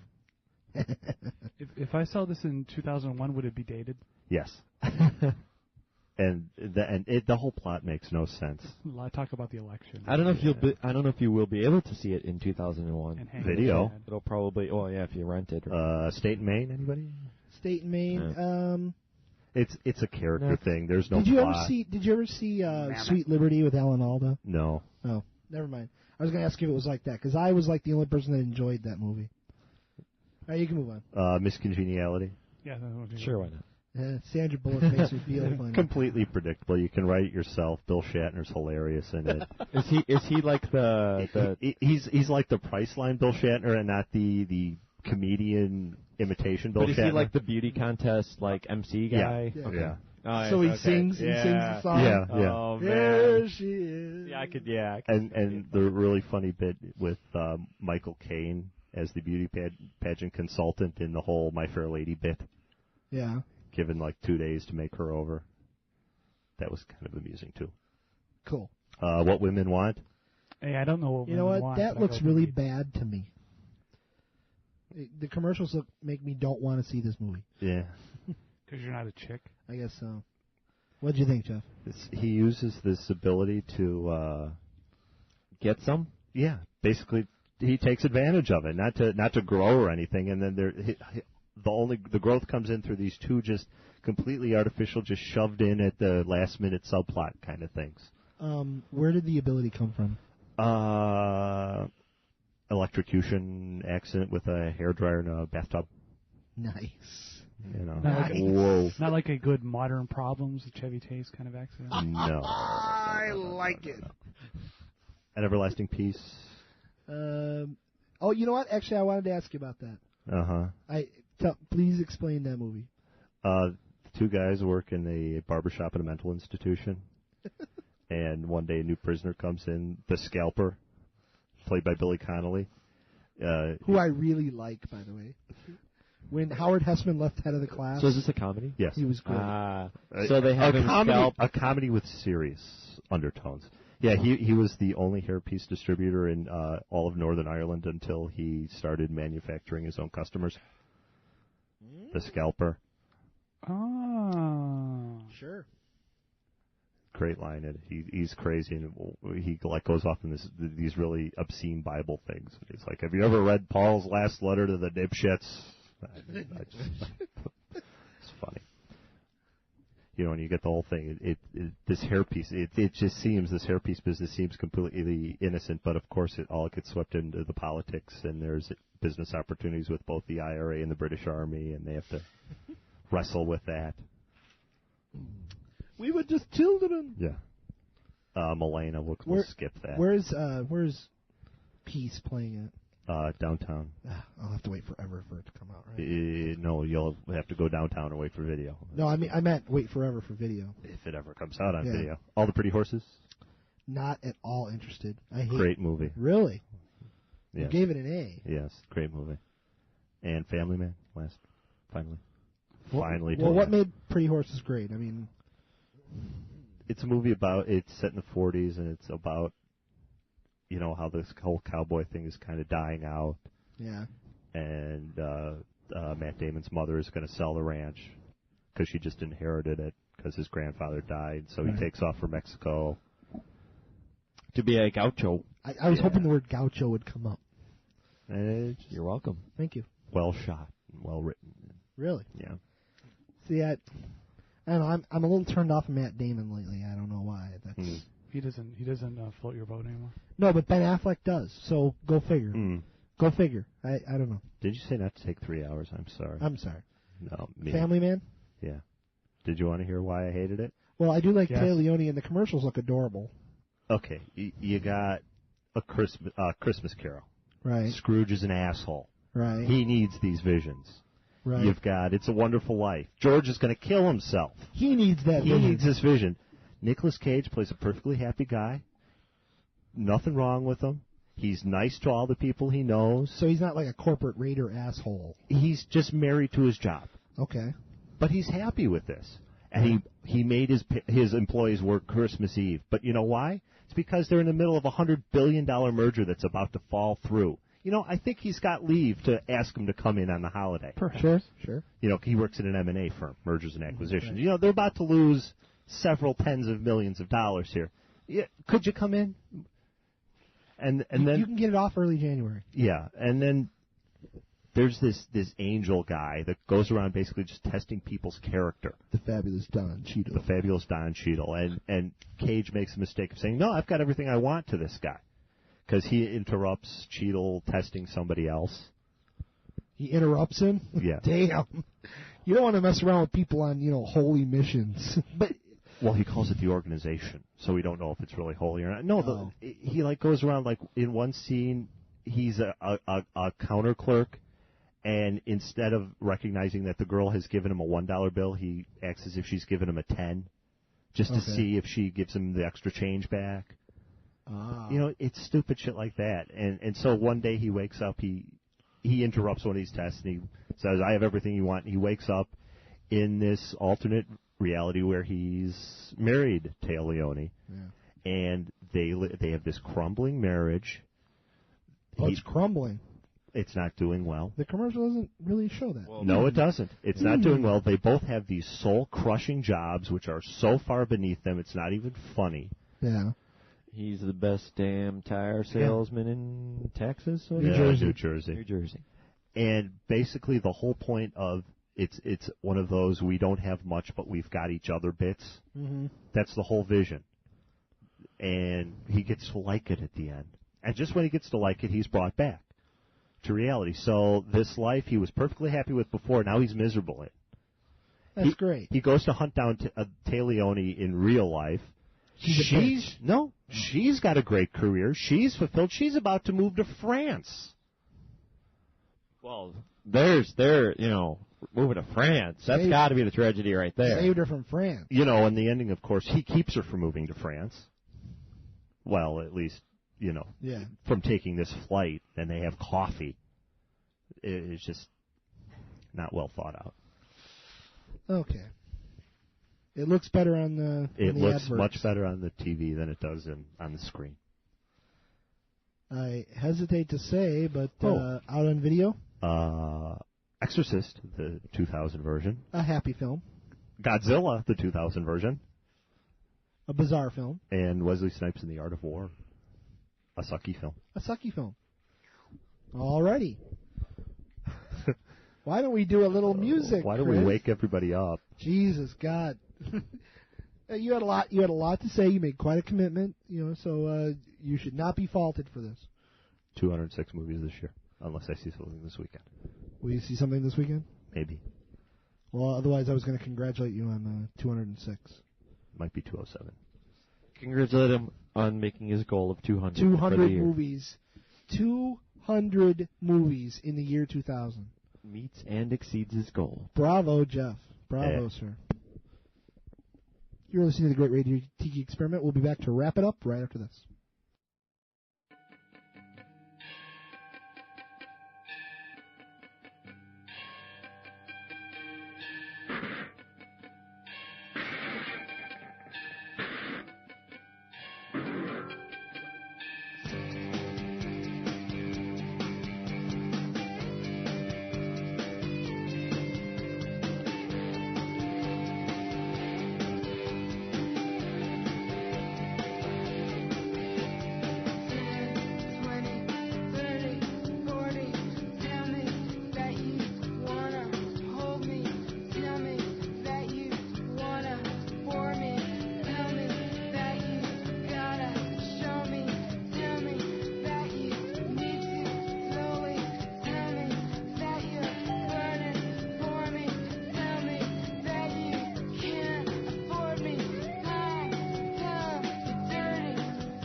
all natural substances contain radioactive material. In fact, beer contains 13 times as much radioactivity as the cooling water discharged from a nuclear power plant. What? Are you kidding? Awesome. What, Chris? Could you explain that drop, please? Where'd you get that from? The hell? You mocked me when I watched Power Plants. Uh-huh. Yeah. And then I got that. They did a little segment about nuclear power plants. Oh, so they're not commenting on the dangerousness of beer. They're commenting on the safety of the water discharge. You can think of it that way, too. Okay. You know, I have some family members that used to live in Clinton, Illinois. There's a big power plant there. They used to go swimming in the discharge retention lake. pond? No, the discharge lake. Oh, boy. And it was open like through November, because the water was unnaturally warm. Because it was warm. Yeah. It was a big place. They would go to the beach. They made a Clinton Hot Springs. They made a park out of it. People would go there and hang out and you could see the towers. Sure. Well, you were right next to the plant. Oh boy. A couple of millirems there, I bet. I'm looking at my beer going 13% more radiation than times wasn't it? More. That's not on the label. You'd think the Surgeon General would have something to say about that. I know I'm drinking Bass and it's imported, but they still need to report these things. I want my irradiated beer. Where's my irradiated beer? I'm wondering if Sapporo comes out with a little more. Oh, here. You always give it to Tom. Give it to me. I'm guessing the Sapporo comes out a little bit more rads. Yeah. Rems, whatever. Thank you. Providing a valuable service. What? From Black Milk on the ICQ. Ryan checking in. I enjoyed the movie discussion, but because you guys went on vacation, I innocently went to Dude, Where's My Car and lost $8. Damn. Oh, we're sorry. I only lost $5.75. I didn't see it. I thought it would be like the Bill and Ted of the year 2000. See, they're supposed to be stoners, but they just play dumb stupid. Yeah, all the stoners I know are groovy. Yeah. Huh? Well. It is. Time to go? No. Well, yeah, it is. But it's near the end of the year, and Chris is talking about. Earlier, he was talking about how he used to participate in the Deadpool, and how he's missed out on all the good deaths. And there were a lot of good celebrity deaths this week. Billy Barty, world famous midget Billy Barty, Jason Robards, Victor Borga. So a lot of good deaths, and it turns out that Chris was just in it to win a coffee mug. I felt that was just basically my chance. I don't think I had any chance at the $3,000 cash prize. The cash $3,000. I'd have to claim that. I'd have to get my account back. Yeah, you'd have to fill out a form or something. Yeah. And so I offered. I get involved in the occasional internet scam, and I offered up Chris some of the coffee mugs that I've won on Buy Bid Win. I play the Monty Hall Let's Make a Deal game on Buy Bid Win, and invariably I win the coffee mug. The coffee mug. And I won 4 or 5 coffee mugs actually. You said 11 before the show. Actually I said 10. Yeah, you said like a dozen. You said 11. I exaggerate for the sake of comedy, but technically I won 4 or 5. I can't remember. And before I realized, before I realized that you can trade those in to open another fucking door. So I won all these coffee mugs on Buy Bid Win, and then there's another. But you know what? I can open up another curtain. You could have ended up with nothing though. Well, no, that's just it. See, the thing is, the coffee mug and the baseball hat, they are in fact the nothing. Like they're little tiny prizes that they, do you want to keep this or you want to go for the curtain? Every time you go for the curtain after the coffee mug or the baseball hat, nothing. Nothing there. Exactly. Nothing there. I've heard rumors of a CD player. I've heard rumors of a $50 cash prize. Nothing. Nothing there at all. Jack. But I've stopped receiving coffee mugs in the mail, which is a good thing. I thought you said you were only getting certificates for coffee mugs. Jesus, Tom, could you keep a story consistent over the span of 3 hours? You lie to us, but to the listeners, you tell the truth. No, I lie to the listeners. Actually, that's the way it works. You get a certificate for the coffee mug, and you email that back. That just shows a startling lack of respect, my friend. I don't know if it's a real coffee mug for all intents and purposes. I think we might need to have a show discussion. Oh, okay. A vote might need to be taken. Don't insult the intelligence of the staffers or the listeners. I'm thinking suspension without pay. Swap. Okay, I'll take that. Hey, But this leads. You're suspended for the next 6 days from broadcasting. This leads. Damn, that's my license is up for renewal. Whoa. That leads me to a successful internet scam story that I had. You know that click the fucking monkey thing? I do believe the banner ad. Says click the fucking monkey. I would click that. You go to the banner. There's the website says the banner at the top. And it's annoying because the little monkey goes back and forth, side to side. Hit the monkey, find the monkey, and I hit win. the escape key so the thing will stop. So, one time I hit the monkey. I hit him on the head. I was successful. Of course. That leads you. See, the damn thing is you just sit there and click. It's not like you miss it once. No, it's pretty much just the banner. It doesn't work unless you click on the monkey. Because I've tried not clicking on the monkey and it doesn't work. Yeah, you have to click on the monkey before you can move on. Not at work. No. You don't work there anymore. You can say you did it at work. I didn't do it at work. Okay. So I still get a bonus check eventually. I clicked the monkey, and it leads you to this money tree scam. And it's basically it's a picture of a tree, and it says click anywhere on the tree as many times as you want. If you click on the one pixel that has the $1 million behind it, you win the $1 million. And so it's an entire screen. So there's only millions of pixels there, and can't be more than 1 million. And so you click on it, it says you haven't won, but it takes you to the loser page, and the loser page says you'll get more hints from us if you patronize our advertisers. I'm like, this is a total scam. Because it gives you hints on which part of the tree to look. Look in the upper left-hand corner. Patronize your advertisers. Oh, these products are so good. So just to see how this worked, to see how far this game would go, I actually went to one of the advertisers' websites, and it was for one of these advertising companies that pay you for your opinion. That has turned out to be the best thing that has ever happened to me. I take 2 surveys a week. Forget your marriage or your daughter. Oh, yeah, well, there's that. I do 2 surveys a week. They pay me $10 a survey. And have you seen the cash yet? Yes, I do. They actually send me a check. Wow. Here's the thing. Nobody else can get in.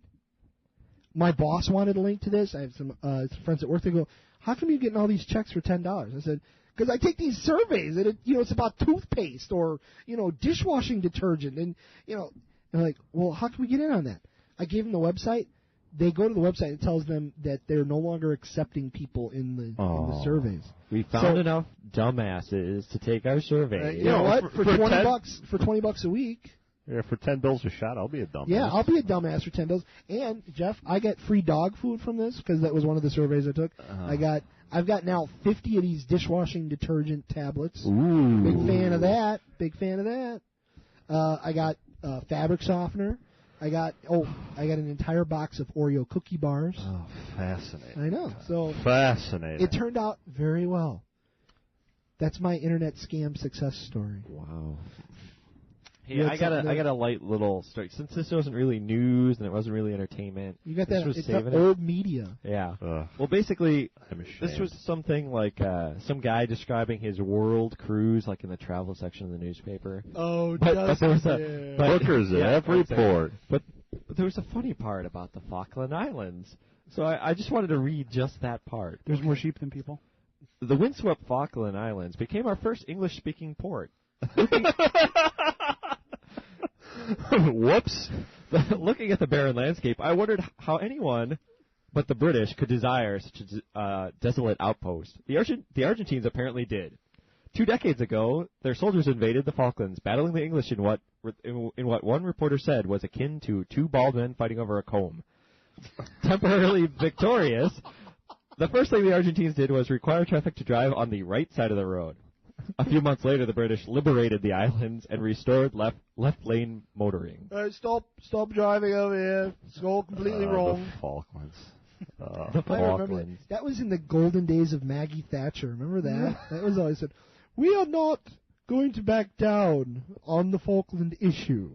Sent out destroyers and and then the rocks Queen, and sheep. Then the Queen said, "We are not amused." But the Falklands are actually more strategic than we found out because there's a lot of oil reserves in the oceans around those islands. So by owning it, they get the rights to the seafloor. Right? Mr. Come down there with an actual Sorry. fact behind it. Hey. Thanks. No, we're not trying to make with a ha-ha here. Hey, you save that shit for the UN, pal. Okay, you keep that over there.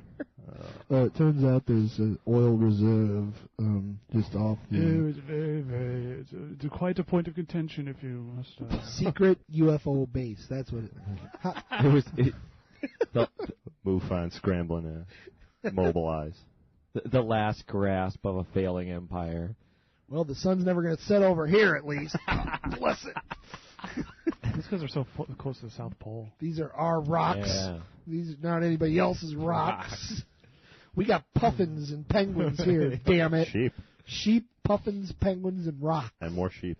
How big are the islands actually occupied with people, or is it like... Well, no, there's people. There's people that like live there. Midway Island, where it's They just live there. military. They actually got a chance to... I think they're getting a chance to vote whether or not they actually want to still remain part of Britain or become Argentinian. Yeah, there were people there before the British, showed up. Yeah, there's a colony there. Cool. Speaking of the Should I British... bring up the CIA World Factbook? No, why don't you just keep it in your pants? Strangely, that's where he keeps his I know. copy of the CIA fact book. Chris has been preaching the virtues of the CIA World Factbook since like the first month I met him. Like going back 10 years. Have you seen the CIA World Factbook? No, dude. I bought What's two. this all about? You used to be on Gopher. You mock it. Yeah. Now there's pictures. We're going up to the Dells for the weekend. Take the CIA World you Factbook. should check the CIA World Factbook on that. That might be a...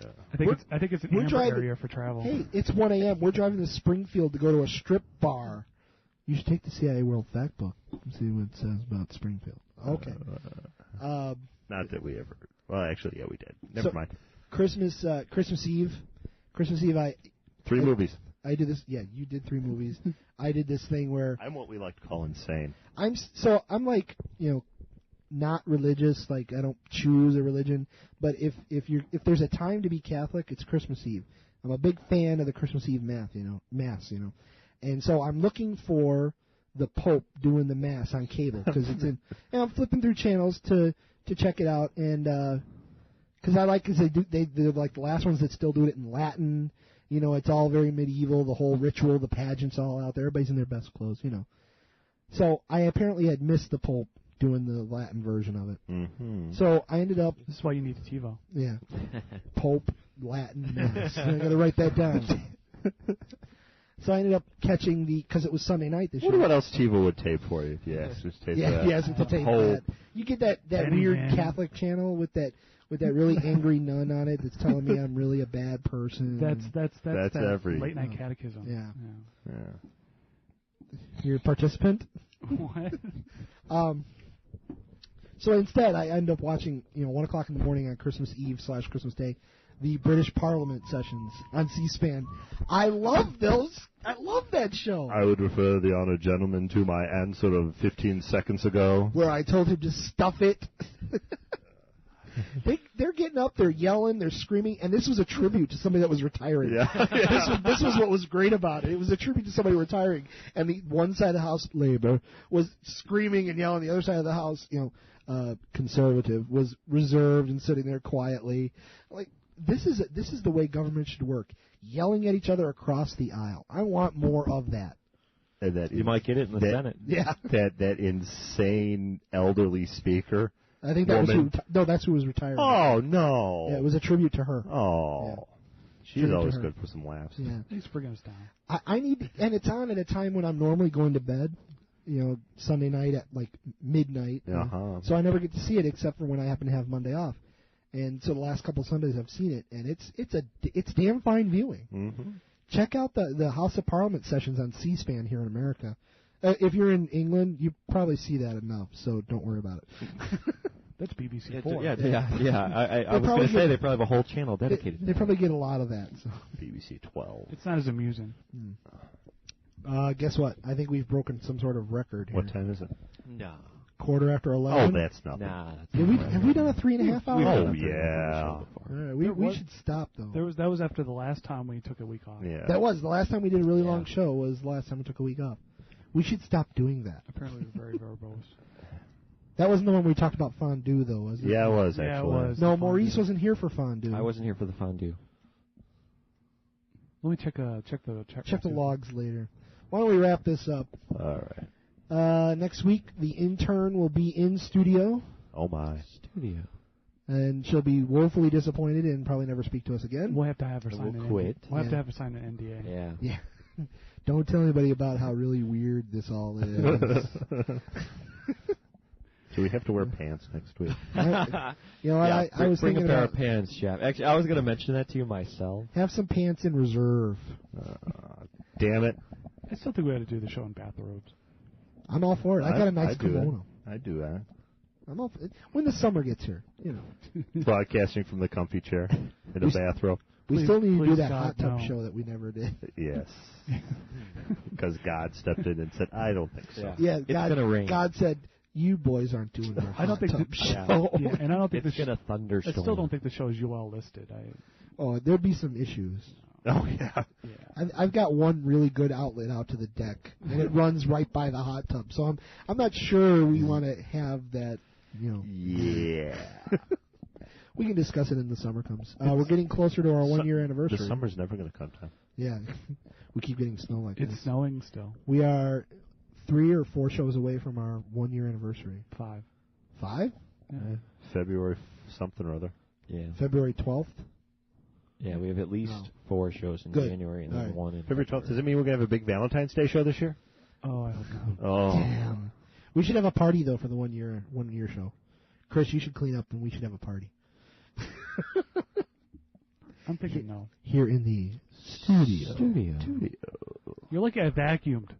That's nice. You know, Yes, we are. Only because my carpet was the consistency of gravel. You vacuumed, but the pretzel I mentioned 2 weeks ago, Still on is the still table. right here under my ass. Was it under the table? It's under the couch. Oh, see, I didn't. It doesn't fit under. Yeah, I the just vacuum did. doesn't I just fit did under there. high traffic areas. Today for this week's show, I've just taken to reaching down and looking Chris at doesn't my move the friend, furniture around. my friend the pretzel. And I contemplate the pretzel, and then I put it back. That's how Tom Hanks stays sane. He draws a face on a volleyball. Calls him Wilson. In his own blood. Yes, in his own blood. I know. I read the Entertainment Weekly article. Oh, I did. I read it. Jeff saw the film. I saw the film. I don't need to see the film. Along with 14 others that reviews are up on. I don't need to see the film because Jeff paints such a beautiful word picture of the movie. It's a word picture. Yeah. Chris, you start your exciting new job this week, do you not? I hope it's exciting. Oh, yeah. So you'll have to tell us about that. Huh? You'll have to tell us about that. Maybe not. Yeah? Well, not until it starts sucking. I'll have to see what forms I sign. Because there's only 20-odd people or there so might be there. some things that he might not be able to say. Oh, blah, blah. It's like Howard Stern. He's not allowed to mention Mel Kazmarin or Karmazan's name or mention CBS or. Yeah, you go to start your new job. I listen to that show you do. That's going to stop. No more Odorola May joke. Ha ha. You keep our asses quiet. No more fart jokes, really. Maurice, what about you? The ass. What about you? Something about the ass. Nothing special. My autobiography. Jeff? Did they miss me at work yet? No. You've only been gone 2 days. Damn. What are you seeing this week? Anything? That new Coen Brothers movie, Oh Brother, Where Art Thou? That looks amusing, too. It's a really split decision on that It's movie. a really split decision on that movie. It's getting award nominations and was also named by one of the critics in Entertainment Weekly as the worst movie of the year. Interesting. So, who knows? That new Sean Connery movie, Finding Forrester, is playing in a few theaters around here. Suck it, Trebek. Finding Forrester. Penis mightier. Smolensk. For the Kit Kenson, I've lost it. All right, everybody put their Connerys away. Put your Connery away. You expect me to talk? Tits. For some reason, I think I'm going to go see that Gillian Anderson movie, The House of Mirth. That's supposed to be really good. House of Mirth. Who was she just in that with? There was somebody being interviewed in the paper about how he would never read that book when he was in high school, but he really enjoyed doing period pieces. Yeah. No. Someone. whose name will appear in the credits of Yeah. that movie. Some blah, blah, blah, blah. Some. Anything else? Something Tom was frightened to find out that what women want. Yeah. The daughter in that. Yeah. Chrissy from Growing Pains. Yeah.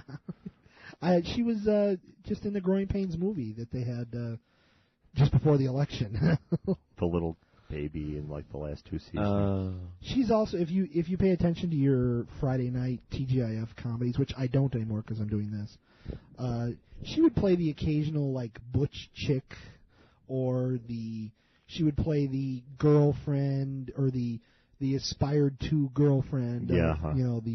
Of somebody in Boy Meets World, or somebody on that Marky Post tragedy, or some such show. Night Court? Yeah. No, she had another show. The Marky Post show, wasn't it? Was it Marky Something Post? like that. Don't get me started on shows named after the people on the show. I hate that. Michael Richards show. Michael Richards dead. The Weber show? Is it now the Weber Yes, show? they're changing the name. It's no longer cursed. That's hilarious. No, Chris Elliott is hilarious in that I show. like Chris Elliott. Get a Life of Hill on DVD. I also watched Cabin Boy, at least half of it this weekend. Cabin Boy, and it's one By the way, joke. did you see this week's Cursed? It was a rerun of like the second episode or something like that. I was out yesterday. Well, Chris Elliott was watching. Basically, they were doing he was watching TV, and you couldn't see what was going on, but you could hear. It was like a parody of Iron Chef. You're kidding. No, I'm not. They're like talking like, oh, and he's now going for the soy sauce. Or so that, it was like he's never gone to the soy sauce this early in the event. Wow. And they went on for like a minute and a half. And Chris Elliott's joke was, now it's going to get exciting. Yeah. Something All like right. that. No, I was out yesterday. I didn't see it. Iron Chef, though, for those of you stuck in, New Year's Eve. Perhaps you're iced in. That might be us. Hopefully, turn on the generator for the Iron Chef. Yeah. All day. All night. Starting 11 p.m., well, midnight Eastern, New Year's Eve, well, New Year's Day, I guess. Really? Iron Chef Marathon.